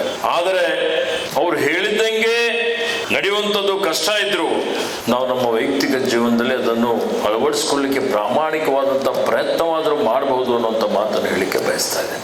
ಶತಾಯುಷಿಗಳಾದಂಥ ಪರಮ ಪೂಜ್ಯ ಶಿವಕುಮಾರ ಮಹಾಸ್ವಾಮಿಗಳವರು ಬರೀ ಅವರಿಗೆ ಲೌಕಿಕ ಶಿಕ್ಷಣ ಅಷ್ಟೇ ಅಲ್ಲ, ಅವರಿಗೆ ನೈತಿಕ ಶಿಕ್ಷಣ, ಆ ಮಕ್ಕಳಲ್ಲಿ ಮಾನವೀಯ ಮೌಲ್ಯಗಳನ್ನು ತುಂಬುವಂಥ ಒಂದು ಸಂಸ್ಕಾರಯುತವಾದಂತಹ ಶಿಕ್ಷಣವನ್ನು ಕೊಟ್ಟು ಇವತ್ತು ಆ ಮಠದಿಂದ ಸುಮಾರು ಜನ, ಲಕ್ಷಾಂತರ ವಿದ್ಯಾರ್ಥಿಗಳು ಇವತ್ತೇನು ಪದವಿ ಮಾಡಿದ್ದಾರೆ, ಇಂಜಿನಿಯರ್ ಆಗಿದ್ದಾರೆ, ಡಾಕ್ಟರ್ ಆಗಿದ್ದಾರೆ, ಪರಿಣಿತರಾಗಿದ್ದಾರೆ, ವಿಜ್ಞಾನಿಗಳಾಗಿದ್ದಾರೆ. ಬರೀ ಬೆಂಗಳೂರಲ್ಲಿ ಅಷ್ಟೇ, ಕರ್ನಾಟಕ ರಾಜ್ಯದಲ್ಲಿ ಅಷ್ಟೇ ಅಲ್ಲ, IAS, IPS, IFS ಆಗಿದ್ದಾರೆ. ದೊಡ್ಡ ದೊಡ್ಡ ಸ್ಥಾನದಲ್ಲಿದ್ದಾರೆ, ದೊಡ್ಡ ದೊಡ್ಡ ಕಂಪನಿಗಳಲ್ಲಿದ್ದಾರೆ, ದೇಶ ವಿದೇಶಗಳಲ್ಲಿ ಸೇವೆ ಮಾಡ್ತಾ ಇದ್ದಾರೆ. ಇವತ್ತಿಗೂ ಸ್ಮರಿಸ್ಕೊಳ್ತಾರೆ. ಅವರೆಲ್ಲ ಕರ್ನಾಟಕ ಕಾಡಿದ್ದಂಥದ್ದು ನಾಡಾಗಿದೆ. ಇವತ್ತು ಬ್ಯಾಂಗ್ಳೂರನ್ನು ನಾವು ಹೇಳ್ತೀವಿ, ಇದು ಸಿಲಿಕಾನ್ ಸಿಟಿ ಅಂತ ಹೇಳ್ತೀವಿ. ಬ್ಯಾಂಗ್ಳೂರಿಗೆ ಬಹಳ ದೊಡ್ಡ ವಿಶ್ವ ಮಟ್ಟದಲ್ಲಿ ಬಹಳ ದೊಡ್ಡ ಹೆಸರಿದೆ, ವೇಗದ ಗತಿಯಲ್ಲಿ ಬೆಳೀತಾ ಇದೆ. ಇಲ್ಲಿ ಮಾನವ ಸಂಪನ್ಮೂಲ ಇದೆ, ಇಲ್ಲಿ ಪರಿಣಿತರಿದ್ದಾರೆ, ಮಾಹಿತಿ ತಂತ್ರಜ್ಞರಿದ್ದಾರೆ, ಇಲ್ಲಿ ವೈದ್ಯರಿದ್ದಾರೆ, ತಜ್ಞ ವೈದ್ಯರಿದ್ದಾರೆ, ವಿಜ್ಞಾನಿಗಳಿದ್ದಾರೆ. ಹೀಗಾಗಿ ಜಗತ್ತು ಬೆಂಗಳೂರು ಕಡೆ, ನಮ್ಮ ಕಡೆ ನೋಡ್ತಾ ಇದೆ. ಇದಕ್ಕೆಲ್ಲ ಕಾರಣ ಮಠಮಾನ್ಯಗಳು ಮತ್ತು ನಮ್ಮ ಸಂಘ ಸಂಸ್ಥೆಗಳು ಏನು ಹಿಂದಿನಿಂದಲೂ ಎಲ್ಲರಿಗೂ ಒಂದು ಒಳ್ಳೆ ರೀತಿಯಿಂದ ಶಿಕ್ಷಣ ಕೊಟ್ಟಿದ್ದಾರೆ, ಎಲ್ಲ ಇವತ್ತು ಸೌಲಭ್ಯವನ್ನು ಕೊಟ್ಟಿದ್ದಾರೆ. ಅವರಿಗೆ ಆ ಶ್ರೇಯಸ್ಸು ಸಲ್ತದೆ ಅನ್ನೋಂಥ ಒಂದು ಮಾತನ್ನು ಹೇಳಲಿಕ್ಕೆ ಬಯಸ್ತಾ ಇದ್ದೀನಿ. ಅದಕ್ಕೆ ಇವತ್ತು ನಾವೆಲ್ಲರೂ ಪರಮ ಪೂಜ್ಯ ಶಿವಕುಮಾರ ಮಹಾಸ್ವಾಮಿಗಳವರು ಭೌತಿಕವಾಗಿ ನಮ್ಮ ಜೊತೆಯಲ್ಲಿ ಇವತ್ತಿರ್ಲಿಕ್ಕಿಲ್ಲ, ಆದರೆ ಅವರು ಮಾಡಿದಂಥ ಕೆಲಸ, ಅವರೇನು ಸಾಧನೆ ಮಾಡಿದ್ದಾರೆ, ಅವ್ರ ಹೆಸರು ಚಿರಸ್ಥಾಯಿಯಾಗಿ ಉಳಿಯುವಂಥ ಕೆಲಸ ಕಾರ್ಯವನ್ನು ಮಾಡಿದ್ದಾರೆ, ಅಜರಾಮರವಾಗಿ ಉಳಿಯುವಂಥ ಕೆಲಸ ಕಾರ್ಯವನ್ನು ಮಾಡಿದ್ದಾರೆ. ಇವತ್ತು ಅದರಲ್ಲಿ ವಿಶೇಷವಾಗಿ ಈ ಭಾಗದಲ್ಲಿ ಬರೀ ಕರ್ನಾಟಕ ರಾಜ್ಯ ತುಂಬ ಸುತ್ತಾಡಿದ್ದಾರೆ. ಬೀದರ್, ಕಲಬುರಗಿ ಎಲ್ಲ ಕಡೆ ಅವರೊಂದು ಬಸವಣ್ಣವರ ನಾಟಕ ಪ್ರದರ್ಶನ ಮಾಡಿಸ್ತಾ ಇದ್ರು. ನಾನು ನೋಡಿದ್ದೇನೆ. ಭಾಳ ಜಾಸ್ತಿ ಮಾತಾಡ್ತಾ ಇರಲಿಲ್ಲ. ಮಾತಿನ ಸದ್ದು ದೂರ ಕೇಳಿಸ್ತದೆ, ಆದರೆ ಕೆಲಸದ ಸದ್ದು ಇನ್ನೂ ಹೆಚ್ಚು ದೂರ ಕೇಳಿಸ್ತದೆ. ಆಡಿದ ಮಾತು ಅಳಿಸಿ ಹೋಗ್ಬೋದು, ಆದರೆ ಮಾಡಿದ ಕೆಲಸ ಯಾವತ್ತಿ ಬಳಸಿ ಹೋಗೋದಿಲ್ಲ. ಹೀಗಾಗಿ ಶಿವಕುಮಾರ ಸ್ವಾಮಿಗಳವರು ಮಾಡಿದಂಥ ಕೆಲಸ, ಸಾಧನೆ, ಅವ್ರು ನಮ್ಗೆ ಕೊಟ್ಟಂಥ ಮಾರ್ಗದರ್ಶನ ಸದಾ ಚಿರಸ್ಥಾಯಿಯಾಗಿ ಉಳಿತದೆ ಅನ್ನುವಂಥ ಒಂದು ಮಾತನ್ನು ಹೇಳಲಿಕ್ಕೆ ಬಯಸ್ತಾ ಇದೆ. ಅಖಿಲ ಭಾರತ ವೀರಶೈವ ಲಿಂಗಾಯತ ಮಹಾಸಭೆಗೆ 122 ವರ್ಷದ ಇತಿಹಾಸ ಇದೆ. ಅನೇಕ ಜನ ಎಲ್ಲ ಪೂಜ್ಯರು ಅಧ್ಯಕ್ಷರಾಗಿ ಆಗಿ ಹೋಗಿದ್ದಾರೆ. ಹಾನಗಲ್ ಕುಮಾರೇಶ್ವರರು ಸಂಸ್ಥಾಪನೆ ಮಾಡಿದಂಥ ಈ ಒಂದು ಸಂಸ್ಥೆಗೆ ಇವತ್ತು ಏನು ಸಿರ್ಸಂಗಿ ಲಿಂಗರಾಜ್ ದೇಸಾಯಿ ಅವರು, ಇವತ್ತು ಅಟಾಳ್ ರುದ್ರೇಗೌಡರು, ಫಗು ಹಳಕಟ್ಟಿ ಅವರು, ಅದರಲ್ಲಿ ವಿಶೇಷವಾಗಿ ಶತಾಯುಷಿಗಳಾದಂಥ ಪರಮ ಪೂಜ್ಯ ಶಿವಕುಮಾರ ಮಹಾಸ್ವಾಮಿಗಳವರು 2002ರವರೆಗೆ ಅಖಿಲ ಭಾರತ ವೀರಶೈವ ಲಿಂಗಾಯತ ಮಹಾಸಭೆ ಅಧ್ಯಕ್ಷರಾಗಿ ನಮಗೆಲ್ಲರಿಗೆ ಆಶೀರ್ವಾದ ಮಾಡಿದ್ದಾರೆ ಅನ್ನುವಂಥ ಮಾತನ್ನು ಹೇಳಿಕೆ ಬಯಸ್ತಾರೆ. ಯೋಗಾಯೋಗ ಇರ್ಬೋದು, ನಮ್ಮೆಲ್ಲರ ಸೌಭಾಗ್ಯ ಅಂತ ಹೇಳ್ಬೋದು. ಇವತ್ತೆಲ್ಲರೂ ಶಾಮನೂರು ಶಿವಶಂಕರಪ್ಪನವರು, ನಮ್ಮ ತಂದೆಯವರಾದ ಪೂಜ್ಯ ಭೀಮಣ್ಣ ಖಂಡ್ರೆ ಅವರು 12 ವರ್ಷ ಸೇವೆ ಮಾಡಿದ್ದಾರೆ. ಶಾಮನೂರಣ್ಣನು 12 ವರ್ಷ 13 ವರ್ಷ ಮಾಡಿದ್ದಾರೆ. ಅವರು ಲಿಂಗೈಕ್ಯರಾದ ಮೇಲೆ ಎಲ್ಲರೂ ಅವಿರೋಧವಾಗಿ ನನಗೆ ಅಧ್ಯಕ್ಷನಾಗಿ ಇವತ್ತು ಜವಾಬ್ದಾರಿಯನ್ನು ಕೊಟ್ಟಿದ್ದಾರೆ. ಪ್ರಾಮಾಣಿಕವಾಗಿ ಸೇವೆ ಮಾಡಲಿಕ್ಕೆ ಪ್ರಯತ್ನ ಮಾಡ್ತಾ ಇದ್ದೇನೆ. ನಿಮ್ಮೆಲ್ಲರ ಸಹಕಾರ ಇರಲಿ. ಇವತ್ತು ಎಲ್ಲ ಕಡೆ ಯುವಕರು ದಾರಿ ತಪ್ಪಿ ಹೋಗ್ತಾ ಇದ್ದಾರೆ, ಪಾಶ್ಚಿಮಾತ್ಯ ರಾಷ್ಟ್ರದ ಅನುಕರಣೆ ಮಾಡ್ತಾ ಇದ್ದಾರೆ, ನಶೆ ಮಾಡುವಂಥದ್ದು, ಕುರುಡರಿಗೆ ಗೌರವ ಕೊಡದೇ ಇರುವಂಥದ್ದು, ಯುವ ಶಕ್ತಿ ಹಾಳಾಗ್ತಾ ಇದೆ. ಸದ್ಬಳಕೆ ಆಗಬೇಕು ಅನ್ನೋದು. ಬಹಳ ಪ್ರತಿಭಾವಂತರಿದ್ದಾರೆ, ಅವರಿಗೆ ಮುಖ್ಯವಾಹಿನಿಯಲ್ಲಿ ತರುವಂಥದ್ದು ಬಹಳ ಅವಶ್ಯಕತೆ ಇದೆ. ಹೀಗಾಗಿ ಯಾರು ಅನೇಕ ಜನ ಸಮುದಾಯದಲ್ಲಿ ಬಹಳಷ್ಟು ಬಡವರಿದ್ದಾರೆ. ಇನ್ನು ಎಲ್ಲ ಸಮುದಾಯದಲ್ಲಿ ಇವತ್ತು ಬಹಳ ಕಡು ಬಡವರಿದ್ದಾರೆ, ನಿರ್ಗತಿಕರಿದ್ದಾರೆ. ಅವರಿಗೆ ಗುರುತಿಸಿ ಯಾರು ಯುವಕರಿದ್ದಾರೆ, ಯುವತಿಯರಿದ್ದಾರೆ, ಅವರಿಗೆ ಉನ್ನತ ಶಿಕ್ಷಣಕ್ಕೆ, ಅವರಿಗೆ ಇಲ್ಲಿ ವಾಸ್ತವ್ಯಕ್ಕೆ, ಯಾಕೆಂದರೆ ಬೆಂಗಳೂರಿನಲ್ಲಿ ಉದ್ಯೋಗ ಅರಸಿಕೊಂಡು ಉನ್ನತ ಶಿಕ್ಷಣ ಮಾಡಲಿಕ್ಕೆ ಬಹಳಷ್ಟು ಜನ ಬರ್ತಾರೆ. ಯಾವಾಗಲೂ ಬಂದು ಇಲ್ಲಿ ನಮಗೆ ಖಾಸಗಿಯಲ್ಲಿ ಯಾವುದಾದ್ರೂ ಇಂಜಿನಿಯರಿಂಗ್ ಕಾಲೇಜಲ್ಲಿ ಅಡ್ಮಿಷನ್ ಸಿಕ್ತು ಅಂತ ಹೇಳಿದರೆ ವರ್ಷಕ್ಕೆ 1 ಲಕ್ಷ 2 ಲಕ್ಷ ರೂಪಾಯಿ ಇವತ್ತು ಫೀ ಕಟ್ಟಬೇಕಾಗುತ್ತೆ ಅಂತ ಹೇಳ್ತಾರೆ. ಅವರಿಗೆ ಆಗೋದಿಲ್ಲ ಕಟ್ಟಲಿಕ್ಕೆ. ಹೀಗಾಗಿ ಉನ್ನತ ಶಿಕ್ಷಣ ಪಡೀಲಿಕ್ಕೆ, ಉದ್ಯೋಗಕ್ಕಾಗಿ ಅರಸಿ ಬಂದಂಥವರಿಗೆ, ಅದರಲ್ಲಿ ವಿಶೇಷವಾಗಿ ವಿದ್ಯಾರ್ಥಿನಿಯರಿಗೆ, ಅದು ನಮ್ಮ ತಂದೆಯವರ ಕನಸಿತ್ತು, ಶಾಮನೂರಣ್ಣವರ ಕನಸಿತ್ತು. ಬೆಂಗಳೂರಲ್ಲಿ ಒಂದು ದೊಡ್ಡ ಮಟ್ಟದಲ್ಲಿ ವಿಶೇಷವಾಗಿ ವ್ಯವಸ್ಥಿತವಾಗಿ ಸುಸಜ್ಜಿತವಾದಂಥ ಒಂದು ವಿದ್ಯಾರ್ಥಿ ನಿಲಯ ಮಾಡಬೇಕು ಅನ್ನೋಂಥದ್ದು ಮಹಾಸಭೆ ವತಿಯಿಂದ ನಾವು ತೀರ್ಮಾನ ಮಾಡಿದ್ದೇವೆ. ಅದನ್ನು ಆದಷ್ಟು ಶೀಘ್ರದಲ್ಲಿ ಪ್ರಾರಂಭ ಮಾಡಲಿಕ್ಕೆ ಪ್ರಯತ್ನ ಮಾಡ್ತೇನೆ ಅನ್ನೋದನ್ನು ಬಯಸ್ತಾ ಇದ್ದೀನಿ. ಇವತ್ತು ಎಲ್ಲ ಜಿಲ್ಲೆಗಳಲ್ಲಿ ಭವನ ನಿರ್ಮಾಣ ಮಾಡುವಂಥದ್ದು, ಅದರ ಜೊತೆಯಲ್ಲಿ IAS, IPS, IFSಗೆ ಮತ್ತು ಸ್ಪರ್ಧಾತ್ಮಕ ಪರೀಕ್ಷೆಗಳಿಗೆ ತರಬೇತಿ ಕೊಡುವಂಥ ಒಂದು ವ್ಯವಸ್ಥೆ ಮಾಡಬೇಕು ಅನ್ನುವಂಥ ಒಂದು ತೀರ್ಮಾನವನ್ನು ಇವತ್ತು ಮಾಡಿದ್ದೇವೆ. ಅದಕ್ಕೆ ನಿಮ್ಮೆಲ್ಲರ ಸಹಕಾರ, ಸಹಯೋಗ, ಬೆಂಬಲ ಇರಲಿ ಅನ್ನುವಂಥ ಒಂದು ಮಾತನ್ನು ಹೇಳಿ, ಪರಮ ಪೂಜ್ಯ ಶ್ರೀ ಶ್ರೀ ಶ್ರೀ ಶಿವಕುಮಾರ ಮಹಾಸ್ವಾಮಿಗಳವರ ಒಂದು ಆಶೀರ್ವಾದ ನಮ್ಮೆಲ್ಲರ ಮೇಲೆ ಇರಲಿ. ನಮ್ಮೆಲ್ಲರಿಗೂ ಸುಖ, ಶಾಂತಿ, ಸಮೃದ್ಧಿ, ನೆಮ್ಮದಿ ಸಿಗಲಿ. ಎಲ್ಲರೂ ಸತ್ಪ್ರಜೆಗಳಾಗಿ ಒಳ್ಳೆ ನಾಗರಿಕರಾಗಿ ಇವತ್ತು ಮುಂದೆ ಹೋಗುವಂಥ ಕೆಲಸ ಮಾಡೋಣ ಅನ್ನುವಂಥ ಒಂದು ಮಾತನ್ನು ಹೇಳುತ್ತಾ, ಇವತ್ತವರಿಗೆ ಪ್ರಕೃತಿ ಬಗ್ಗೆ, ಪರಿಸರ ಬಗ್ಗೆನೂ ಅಷ್ಟೇ ಕಳಕಳಿ ಇತ್ತು. ಹೀಗಾಗಿ ಅಲ್ಲಿ ದೈವಿವನ ಅದು ಒಂದು ವನ ಮಾಡಿದ್ದಾರೆ, ಭಾಳ ಸ್ಮೃತಿವನ ಮಾಡಿದ್ದಾರೆ. ನಾನು ಅರಣ್ಯ ಸಚಿವನಾದ್ಮೇಲೆ ಮತ್ತೆ ಅಲ್ಲಿ ಅದಕ್ಕೆ ಸ್ವಲ್ಪ ಅನುದಾನ ಕಡಿಮೆ ಇತ್ತು, ಅಂದರೆ ಬಾಕಿ ಇತ್ತು. ಅದನ್ನು ಕೊಟ್ಟು ನಾನು ಮೊನ್ನೆ ಹೋಗಿ ದರ್ಶನ ಪಡೆದು, ಅವ್ರ ಗದ್ದಿಗೆ ದರ್ಶನ ಪಡೆದು ಅಧ್ಯಕ್ಷನಾದ ಮೇಲೆ ಆ ಸ್ಮೃತಿವನಕ್ಕೆ ಭೇಟಿ ಕೊಟ್ಟು ಭಾಳ ಸುಂದರವಾಗಿ, ಭವ್ಯವಾಗಿ ಆ ಒಂದು ಕಾಡು ಬಂದಿದೆ. ಕಾಡಿದ್ರೆ ನಾಡು ಅಂತ ಹೇಳ್ತೀವಿ, ಹಸಿರೇ ಉಸಿರು ಅಂತ ಹೇಳ್ತೀವಿ. ಪ್ರಕೃತಿ ಪರಿಸರ ಸಂರಕ್ಷಣೆ ಮಾಡುವಂಥದ್ದು ನಮ್ಮೆಲ್ಲರ ಆದ್ಯ ಕರ್ತವ್ಯವಾಗಿದೆ, ಜವಾಬ್ದಾರಿಯಾಗಿದೆ. ಇವತ್ತು ನಮ್ಮೆಲ್ಲರ ಎದುರುಗಡೆ ಏನೊಂದು ಸವಾಲು ಇದೆ, ಹವಾಮಾನ ಬದಲಾವಣೆ, ಕ್ಲೈಮೇಟ್ ಚೇಂಜ್ ಅಂತ ಹೇಳ್ತೀವಿ. ಹವಾಮಾನ ಬದಲಾವಣೆಯಿಂದ ಏನೇನು ಪ್ರಕೃತಿ ವಿಕೋಪಗಳಾಗ್ತಾ ಇದ್ದಾವೆ ನಮ್ಮ ಕಣ್ಣೆದುರುಗಡೆ ಇದೆ. ಮರ ಗಿಡ ಬೆಳೆಸುವಂಥದ್ದು, ಸ್ವಚ್ಛತೆ ಕಾಪಾಡುವಂಥದ್ದು. ಇವತ್ತು ಬ್ಯಾಂಗ್ಳೂರು ಕಾಂಕ್ರೀಟ್ ಜಂಗಲ್ ಥರ ಆಗಿಬಿಟ್ಟಿದೆ. ಒಂದಾನೊಂದು ಕಾಲದಲ್ಲಿ ನಿವೃತ್ತರ ಸ್ವರ್ಗ ಅಂತ ಹೇಳ್ತಿದ್ವಿ. ಇವತ್ತು ಆ ರೀತಿಯಲ್ಲಿ ಇನ್ನೂ ಬ್ಯಾಂಗ್ಳೂರಲ್ಲಿ ಹಸಿರೀಕರಣ ಮಾಡುವಂಥದ್ದು, ಇವತ್ತು ಪ್ರಕೃತಿ ಪರಿಸರ ಸಂರಕ್ಷಣೆ ಮಾಡಲಿಕ್ಕೆ ನಾವೆಲ್ಲರೂ ಬದ್ಧರಾಗಿರೋಣ ಅನ್ನುವಂಥ ಒಂದು ಮಾತನ್ನು ಇಲ್ಲಿ ಹೇಳುತ್ತಾ, ಮತ್ತೊಮ್ಮೆ ಆಯೋಜಕರೆಲ್ಲರಿಗೂ ಇಂಥ ಒಂದು ಪವಿತ್ರವಾದಂಥ ಕಾರ್ಯಕ್ರಮಕ್ಕೆ ನನ್ನನ್ನು ಆಹ್ವಾನ ಮಾಡಿರೋ ಮಾತನ್ನು ಹೇಳಿಕ್ಕೆ ಅವಕಾಶ ಮಾಡಿಕೊಡೋದಕ್ಕಾಗಿ ಎಲ್ಲರಿಗೂ ಅಭಿನಂದಿಸಿ, ಎಲ್ಲರಿಗೂ ಶುಭ ಹಾರೈಸಿ ನಾನು 2 ಮಾತು ಮುಗಿಸ್ತೇನೆ. ಜೈ ಹಿಂದ್, ಜೈ. ಪರಮ ಪೂಜ್ಯ ಸ್ವಾಮೀಜಿಗಳ ಬಗ್ಗೆ, ಅವರ ಸಾಧನೆಗಳ ಬಗ್ಗೆ ಸಾಕಷ್ಟು ಅವರ ಮನದಾಳದ ಮಾತುಗಳನ್ನು ಆಡಿದಂತಹ ಸನ್ಮಾನ್ಯ ಸಚಿವರಾದಂಥ ಈಶ್ವರ್ ಖಂಡ್ರೆ ಅವರಿಗೆ ಹೃದಯಪೂರ್ವಕ ಧನ್ಯವಾದಗಳು. ಅವರಿಗೆ ಗೌರವ ಸಮರ್ಪಣೆ. ಎಸ್ ರಾಜು ಅವರು, ಭುವನ್ ಅವರು ಮತ್ತು ತಮ್ಮಯ್ಯ ಅವರಿಂದ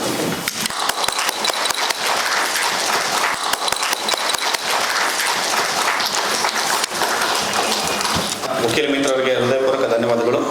ಈಗ ಕಾರ್ಯಕ್ರಮದ ಮುಂದಿನ ಭಾಗವಾಗಿ ನಮ್ಮ ಗೌರವಾನ್ವಿತ ನ್ಯಾಯಮೂರ್ತಿಗಳಾದಂತಹ ರವಿ ವಿ ಹೊಸ್ಮನಿ ಸಾಹೇಬರು, ನ್ಯಾಯಾಧೀಶರು, ಕರ್ನಾಟಕ ಉಚ್ಚ ನ್ಯಾಯಾಲಯ ಅವರು ಮುಂದಿನ ಅವರ ಅನಿಸಿಕೆಗಳನ್ನು ಹೇಳಬೇಕು ಅಂತೇಳಿ ವಿನಂತಿ ಮಾಡ್ಕೊಳ್ಬೇಕು. ಎಲ್ಲರಿಗೂ ನಮಸ್ಕಾರ. ಪರಮ ಪೂಜ್ಯ ಶ್ರೀ ವೀರಭದ್ರ ಜನ್ಮಲ್ಲ ದೇಶಿಕೇಂದ್ರ ಮಹಾಸ್ವಾಮಿಗಳು, ನಮ್ಮೆಲ್ಲರ ಅಚ್ಚುಮೆಚ್ಚಿನ ಗೌರವಾನ್ವಿತ ಅರಣ್ಯ ಸಚಿವರು ಶ್ರೀ ಈಶ್ವರ್ ಬಿ ಖಂಡ್ರೆ ಅವರೇ, ಗೌರವಾನ್ವಿತ ನ್ಯಾಯಮೂರ್ತಿ ಶ್ರೀಮತಿ ಎಸ್ ಸುಜಾತಾರವರೇ, ಎನ್ ದೇವದಾಸ್ ಹಿರಿಯ ವಕೀಲರು, ಹೆಚ್ಚುವರಿ ಅಡ್ವೊಕೇಟ್ ಜನರಲ್ ಅವರೇ, ಶ್ರೀ ಟಿ ರಾಜಾರಾಮ್ ಕರ್ನಾಟಕ ಉಚ್ಚ ನ್ಯಾಯಾಲಯದ ವಕೀಲರೇ, ಶ್ರೀ ಕೆ ಅರವಿಂದ್ ಕಾಮತ್ ಹೆಚ್ಚುವರಿ solicitor general of India Karnataka ಉಚ್ಚ ನ್ಯಾಯಾಲಯ, ಇಲ್ಲಿ ನೆರೆದಿರುವಂಥ ಎಲ್ಲ ವಕೀಲ ಬಾಂಧವರೇ, ಸಮಾಜದ ಬಗ್ಗೆ ಕಳಕಳಿ ಇಟ್ಕೊಂಡು ಇಲ್ಲಿ ನೆರೆದಿರುವಂಥ ಇತರ ಗಣ್ಯ ವ್ಯಕ್ತಿಗಳು. ಎನ್ ದೇವದಾಸ್ ಅವರು ನನ್ನನ್ನು ಈ ಕಾರ್ಯಕ್ರಮಕ್ಕೆ ಕರೆಯಲು ಬಂದಾಗ ನಾನು ಕೇಳಿದ್ದು, ನಾನು ಅರ್ಹನ ಅಂತ. ನಾನು ನಾಸ್ತಿಕ, ಆದರೆ ಕಾರ್ಯಕ್ರಮದ ಉದ್ದೇಶ ಹೇಳಿದಾಗ ಅದು ಪರಮ ಪೂಜ್ಯ ಶಿವಕುಮಾರ್ ಮಹಾಸ್ವಾಮಿಗಳ ಬಗ್ಗೆ, ಅವರ ನಮನದ ಬಗ್ಗೆ ಇದೆ ಅಂತ ಹೇಳಿದಾಗ ನಾನು ಅತ್ಯಂತ ಖುಷಿಯಿಂದ ಒಪ್ಕೊಂಡೆ. ನಾನು ಬರ್ತೀನಿ ಅಂತ ಹೇಳಿದೆ. ಮುಖ್ಯ ಅತಿಥಿಯಾಗಿ ಕರೀದೇ ಇದ್ದರೂ ನಾನು ಬರ್ತಿದ್ನೋ.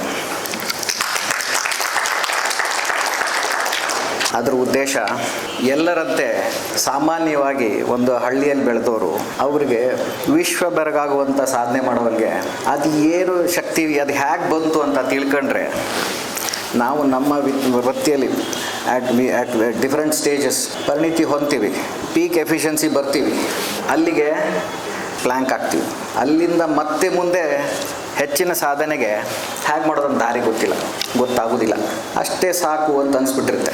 ಇಂಥ ಕಾರ್ಯಕ್ರಮದಲ್ಲಿ ಭಾಗ್ಯ ಆದರೆ ಸಾಧಕರ ಬಗ್ಗೆ ತಿಳ್ಕೊಂಡ್ರೆ ಅವರ ಜೀವನದಲ್ಲಿ ನಮ್ಮ ಜೀವನದಲ್ಲಿ ಅದು ಏನು ವ್ಯತ್ಯಾಸ ಇತ್ತು, ಅದರಿಂದ ಹೇಗೆ ನಾವು ಇನ್ನೂ ಹೆಚ್ಚಿನ ಸಾಧನೆ ಬಗ್ಗೆ ಪ್ರಯತ್ನ ಮಾಡ್ಬೋದು ಅಂತ ತಿಳ್ಕೊಳ್ಳೋದಕ್ಕೆ ಬಂದಿದ್ದೀನಿ. ನಾನು ಇಲ್ಲಿ ಪರಮ ಪೂಜ್ಯವರ ಬಗ್ಗೆ ಜಾಸ್ತಿ ತಿಳ್ಕೊಂಡಿದ್ದೀನಿ, ಅದನ್ನು ನಿಮಗೆ ಹೇಳ್ತೀನಿ ಅಂತ ಬಂದಿಲ್ಲ, ತಿಳ್ಕೊಳ್ಳೋದಕ್ಕೆ ಬಂದಿದ್ದೀನಿ.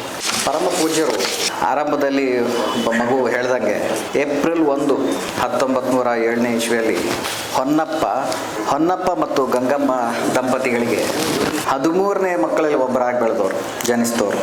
ಎಲ್ಲರಂತೆ ಮನೆ ಊರಲ್ಲಿ ಎಲ್ಲರಿಗೆ ಪ್ರೀತಿ ವಾತ್ಸಲ್ಯ ಪಾತ್ರರಾದವರು, ತಂದೆ ತಾಯಿ ಅಣ್ಣ ತಮ್ಮಂದಿರ ಪ್ರೀತಿಯಲ್ಲಿ ಬೆಳೆದವರು. ಯಾರೋ ಹೇಳ್ತಾರೆ, ಬಾಲ್ಯದಲ್ಲಿ ಅವರ ಹಸ್ತವನ್ನು ನೋಡಿ ಇವರು ಮುಂದೆ ಲಕ್ಷಾಂತರ ಮಕ್ಕಳಿಗೆ ತಂದೆ ಸಮನಾಗಿ ಪೂಜ್ಯ ವ್ಯಕ್ತಿ ಆಗ್ತಾರೆ, ಲಕ್ಷಾಂತರ ಮಕ್ಕಳ ಬಾಳಿಗೆ ಬೆಳಕಾಗ್ತಾರೆ ಅಂತ ಹೇಳಿದ್ರಂತೆ. ನಾನು ಚಿಕ್ಕವನಿದ್ದಾಗ ಇದೇ ಥರ ಒಬ್ಬರು ಇವನು ಪ್ರೊಫೆಸರ್ ಆಗ್ತಾನೆ ಅಂತ ಹೇಳಿದರು. ನನ್ನ ಸಂಪೂರ್ಣ ಶೈಕ್ಷಣಿಕ ಜೀವನದಲ್ಲಿ ನಾನು ಏನೇ ಆದರೂ ಟೀಚರ್ ಆಗಬಾರ್ದು ಅಂತ ಅಂದ್ಕೊಂಡು ಬಂದು, ಏನೋ there were different so many coincidences. ಎನ್ರೋಲ್ಮೆಂಟಿಗೆ ಬಂದಾಗ ಯಾರೋ ಒಬ್ಬರು ಮೈಸೂರಿಗೆ ಹೋಗ್ತಾಯಿದ್ರು ಸ್ನೇಹಿತರು, ಅವ್ರ ಜೊತೆ ಮೈಸೂರಿಗೆ ಹೋಗಿ LLM ಮಾಡಿದ್ಮೇಲೆ ಮತ್ತೆ ಟೀಚಿಂಗ್ ಲೈಫ್ ವಾಸ್ ನೆಕ್ಸ್ಟ್.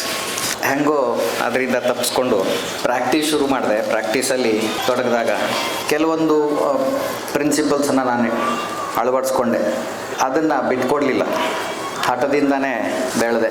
ಕೆಲವು ನಮ್ಮ ನ್ಯಾಯಮೂರ್ತಿಗಳ ಹಿರಿಮೆಯ ಪಾತ್ರಕ್ಕೆ ಒಳಗಾಗಿ ಈ ಹುದ್ದೆಗೆ ಬರೋದಕ್ಕೆ ಸಾಧ್ಯ ಆಯಿತು. ಇಲ್ಲಿ ಕೆಲಸ ಮಾಡೋ ಅವಕಾಶ ಸಿಕ್ಕಿದೆ. ಇಲ್ಲಿ ನಾವು ಪೂಜ್ಯರ ಜೀವನದಲ್ಲೂ ಅವರು ಬಾಲ್ಯದಿಂದಲೇ ಕೆಲವೊಂದು ಕಟ್ಟುಪಾಡುಗಳನ್ನು ಇಟ್ಕೊಂಡು ಅದನ್ನೇ ಸಾಧಿಸ್ತಾ ಹೇಗೆ ಬೆಳೆದು ಬಂದರು ಅನ್ನೋದು ನಾನು ಅವ್ರ ಬಗ್ಗೆ ತಿಳ್ಕೊಂಡಿದ್ದೀನಿ. ಎಲ್ಲರಂತಲೇ ಅವರು ಸಾಮಾನ್ಯವಾಗಿ ಮನೆಯಲ್ಲಿ ಬೆಳೆದವರು ಹೇಳ್ತಾರೆ, ಅವರ ಅಕ್ಕನ ಮನೆಯಲ್ಲಿದ್ದಾಗ ಅನ್ನಕ್ಕೆ ತುಪ್ಪ ಕಡಿಮೆ ಹಾಕಿದ್ರೆ ಹೇಳ್ತಿದ್ರಂತೆ, ಅನ್ನ ತುಪ್ಪ ಹಾಕಿದ್ರೆ ಹಿಚ್ಕಿದ್ರೆ ತುಪ್ಪ ಹೊರಗಡೆ ಕೈಗೆ ಬರಳಲ್ಲಿ ಕಾಣಬೇಕು, ಕಾಣ್ತಾ ಇದ್ದರೆ ಇಲ್ಲ ಕಡಿಮೆ ಆಯಿತು ಇನ್ನೊಂದು ಸ್ವಲ್ಪ ಹಾಕು ಅಂತ. ಇದನ್ನು ಯಾಕೆ ಹೇಳ್ತಾ ಇದ್ದೀನಿ ಅಂದರೆ, ಬೆಣ್ಣೆಯೊಂದಿಗೆ ಆಟ ಮಾಡಿದವ್ರ ಬಗ್ಗೆ ಗೊತ್ತಿದೆ ಎಲ್ಲರಿಗೂ. ಇವರು ತುಪ್ಪದಲ್ಲಿ ಆಟ ಆಡೋದು. 1919ರಲ್ಲಿ ಕನ್ನಡ ಲೋವರ್ ಸೆಕೆಂಡ್ರಿ ಪರೀಕ್ಷೆ ಪಾಸ್ ಮಾಡ್ತಾರೆ. 21ರಲ್ಲಿ ಇಂಗ್ಲೀಷ್ ಲೋಯರ್ ಪರೀಕ್ಷೆ ಪಾಸ್ ಮಾಡ್ತಾರೆ. ಅಣ್ಣ ಲಿಂಗಪ್ಪನವರೊಂದಿಗೆ ಇಂಗ್ಲೀಷ್ ಲೋಯರ್ ಸೆಕೆಂಡ್ರಿ ಪರೀಕ್ಷೆ ಜೊತೆಗೆ ಕಲಿಬೇಕು ಅಂತ ಹೇಳಿಬಿಟ್ಟು 1 ವರ್ಷ ಕಾಯ್ತಾರೆ. ಇಬ್ಬರು ಒಟ್ಟಿಗೆ ರೂಮ್ ಮಾಡ್ಕೊಂಡು ಇಟ್ಕೊಂಡು ಕಲಿಬೇಕು. ಅಲ್ಲಿ ಸ್ವಂತ ಅಡುಗೆ ಮಾಡಿಕೊಂಡು ಕಲಿಬೇಕು. ಇಬ್ಬರು ಬೇರೆ ಬೇರೆ ವರ್ಷ ಕಲಿಸಿದ್ರೆ ತಂದೆ ತಾಯಿಗಳಿಗೆ ಕಷ್ಟ ಆಗ್ತಿತ್ತು ಅಂತ. ಎಜುಕೇಷ್ನಲ್ ಕರಿಯರ್ ಹಾಗೆ ಪ್ರೋಗ್ರೆಸ್ ಆಗ್ತದೆ. ಎಜುಕೇಷ್ನ ಕರಿಯರಲ್ಲೇ ಅವರ ಮೇಧಾವಿತನ ಎಲ್ರಿಗೂ ಕಾಣಿಸುತ್ತೆ, ಎಲ್ಲರೂ ಗಮನ ಸೆಳೀತಾರೆ. ನಾಗವಲ್ಲಿಯಲ್ಲಿ ಆಂಗ್ಲೋ ವರ್ಣಕರ ಸ್ಕೂಲಲ್ಲಿ ವಿದ್ಯಾಭ್ಯಾಸ ಮುಗಿಸಿ ತುಮಕೂರಿಗೆ ಬರ್ತಾರೆ 22ನೇ ಇಸ್ವಿಯಲ್ಲಿ. ಸರ್ಕಾರಿ ಹೈಸ್ಕೂಲಲ್ಲಿ ಸೇರಿಕೊಂಡು ಕಲಿಬೇಕಾದ್ರೆ ಅವ್ರಿಗೆ ಕಂಬಳಿನಿಂದ ಬಂದ ಕಾಳಪ್ಪನವರ ಪರಿಚಯ ಸ್ನೇಹ ಆಗ್ತದೆ. ಆ ಸ್ನೇಹದಿಂದ ಅವರು ಸಿದ್ಧಗಂಗಾ ಮಠದ ಕಡೆಗೆ ಸೆಳಿಕೆ ಆಗ್ತದೆ. ಅವರು ಆ ಕಡೆ ಹೋಗೋದಕ್ಕೆ ಶುರು ಮಾಡ್ತಾರೆ. ಅಲ್ಲಿಯ ಸಿದ್ಧಗಂಗಾ ಮಠದ ಸಾಧನೆ, ಅಲ್ಲಿಯ ವಿಶಿಷ್ಟತೆ ಅವರನ್ನು ಸೆಳೀತದೆ. ಹೇಳ್ತಾರೆ, ಅಲ್ಲಿ ಸಿದ್ಧಗಂಗೆ ಬೆಟ್ಟ ಸಿದ್ಧಲಿಂಗೇಶ್ವರ ಮೂರ್ತಿ ಎದುರು ಗವಿಯಲ್ಲಿ ಗಂಟೆಗಟ್ಟಲೆ ಕೂತು ಮೈ ಮರೆತುಬಿಡ್ತಿದ್ರು ಅಂತ. ಅವ್ರಿಗೆ ಮಠದ ಸ್ವಾಮಿಗಳ ಬಗ್ಗೆ ಅಪಾರ ಪ್ರೀತಿ ಗೌರವ ಇರ್ತದೆ. ಮಠದಲ್ಲಿ ಅವರಿಗೆ ಪ್ಲೇಗ್ ಬಂದಾಗ ಅವರಿಗೆ ಅಲ್ಲಿ ಉಳ್ಕೊಳ್ಳೋದಕ್ಕೆ ಅವಕಾಶ ಬೇಕು ಅಂತ ಅನಿಸಿ ಪ್ರಯತ್ನ ಮಾಡ್ತಾರೆ, ಆಗೋದಿಲ್ಲ. ಬಟ್ ಅವರು ಹೊರಗಡೆ ಇದ್ದಾಗಲೂ ಕೂಡ ಅವರ ಸಾಧನೆ ಬಗ್ಗೆ ಮಠಾಧಿಪತಿಗಳಿಗೆ ಗೊತ್ತಾಗ್ತದೆ. ಅವರ ಅವಶ್ಯಕತೆಗೆ ಅರಿವು ಕಂಡು ಅವರಿಗೆ ಅಲ್ಲಿ ಒಂದು 4 ತಿಂಗಳ ಅವಕಾಶ ಮಾಡಿಕೊಡ್ತಾರೆ. ಅದೇ ಟೈಮಲ್ಲಿ ಅವರು ಮ್ಯಾಟ್ರಿಕ್ಯುಲೇಷನ್ ಪರೀಕ್ಷೆ ಮುಗಿಸ್ತಾರೆ. ಮ್ಯಾಟ್ರಿಕ್ಯುಲೇಷನ್ ಮುಗಿಸ್ಕೊಂಡು ಮುಂದೆ ಬೆಂಗಳೂರಿಗೆ ಬರ್ತಾರೆ. ಬೆಂಗಳೂರಲ್ಲಿ ಸೆಂಟ್ರಲ್ ಕಾಲೇಜ್ನಲ್ಲಿ ಬೆಂಗಳೂರು ಯೂನಿವರ್ಸಿಟಿಯಿಂದ ಗ್ರ್ಯಾಜುಯೇಷನ್ ಮುಗಿಸ್ತಾರೆ. 1930ನೇ ಇಸ್ವಿಯಲ್ಲಿ ಪದವಿ ಪಡಿತಾರೆ. ಸಿದ್ಧಗಂಗಾ ಮಠಕ್ಕೆ ಬರ್ತಾರೆ. 1941ನೇ ಇಸ್ವಿಯಲ್ಲಿ ಪೀಠಾಧಿಪತಿ ಆಗ್ತಾರೆ. ಅಲ್ಲಿಂದ 78 ವರ್ಷ ಮಠವನ್ನು ಯಾವ ಸ್ಥಾನಕ್ಕೆ ಎತ್ಕೊಂಡು ಹೋಗ್ತಾರೆ ಅಂದರೆ, ಅವರು ಕಂಡಂಥ ಜೀವನದಲ್ಲಿ ಅವರು ಕಂಡಂಥ ಸಾಮಾನ್ಯ ಜನರ ನೀಡ್ಸ್, ಜನರಿಗೆ ಬೆಳೀಲಿಕ್ಕೆ ಏನು ಬೇಕು ಅಂತ ಅದನ್ನು ನೋಡಿ ಅವರು ತ್ರಿವಿಧ ದಾಸೋಹ ಪದ್ಧತಿಯ ಅಳವಡಿಸ್ತಾರೆ, ಅದನ್ನು ಬೆಳೆಸ್ತಾರೆ. ತ್ರಿವಿಧ ದಾಸೋಹ ಅಂದರೆ ಅನ್ನದಾಸೋಹ, ಅಕ್ಷರ ದಾಸೋಹ, ಜ್ಞಾನ ದಾಸೋಹ. ಇದರಲ್ಲಿ ಏನು ನಾವು ವಿಶಿಷ್ಟತೆಯನ್ನು ಕಾಣ್ತೀವಿ ಅಂತಂದರೆ, ಸಂವಿಧಾನದಲ್ಲಿ ಇರುವಂಥ ಗುರಿಗಳಲ್ಲಿ ಮತ್ತು ಈ ತ್ರಿದಾಸೋಹ ಇದರಲ್ಲಿ ಇವರು ಮಾಡಿದಂಥ ತ್ರಿದಾಸೋಹ ಪದ್ಧತಿಯಲ್ಲಿ ಸಮಾನತೆಯನ್ನು ಕಾಣ್ತೀವಿ. ಸಂವಿಧಾನದ ಪರಿವಿಧಿ 14ರಲ್ಲಿ ಕಾನೂನಿನಲ್ಲಿ ಎಲ್ಲರೂ ಸಮಾನರು. 15ನೇ ಪರಿವಿಧಿಯಲ್ಲಿ ಜಾತಿ, ಧರ್ಮ, ವಂಶ, ಲಿಂಗ, ಜನ್ಮಸ್ಥಾನ ಆಧಾರದ ಮೇಲೆ ಭೇದ ಭಾವ ಮಾಡಬಾರ್ದು. ಅದೇ ರೀತಿ ಪರಿವಿಧಿ 21 ಅಡಿಯಲ್ಲಿ ಜೀವಿಸುವ ಮತ್ತು ವ್ಯಕ್ತಿತ್ವ ಸ್ವಾತಂತ್ರ್ಯದ ಹಕ್ಕು. ಇವನ್ನೆಲ್ಲ ನಾವು ಸಾಮಾನ್ಯವಾಗಿ we use them so casually, we refer to them casually, we speak about them lightly. ಈ ಸ್ವಾತಂತ್ರ್ಯ ಬಂದ ಮೇಲೆ ನಾವೆಲ್ಲ ಸಂವಿಧಾನದ ಪ್ರಕಾರ ರೂಲ್ ಆಫ್ ಲಾ ಸೊಸೈಟಿಯಲ್ಲಿ ಬೆಳೀತಾ ಇದ್ದೇವೆ. ನಾವೆಲ್ಲ ಅಂದ್ಕೊಳ್ಳೋದು ಇವೆಲ್ಲ ಹಕ್ಕುಗಳನ್ನು ಕೊಡಬೇಕಾಗಿರೋದು ಸರ್ಕಾರನೇ ಅದರ ಜವಾಬ್ದಾರಿ ಹೊತ್ಕೋಬೇಕು ಅಂತ. ಆದರೆ ಪರಮ ಪೂಜ್ಯರು ಆ ರೀತಿ ಅಂದ್ಕೊಳ್ಳಿಲ್ಲ.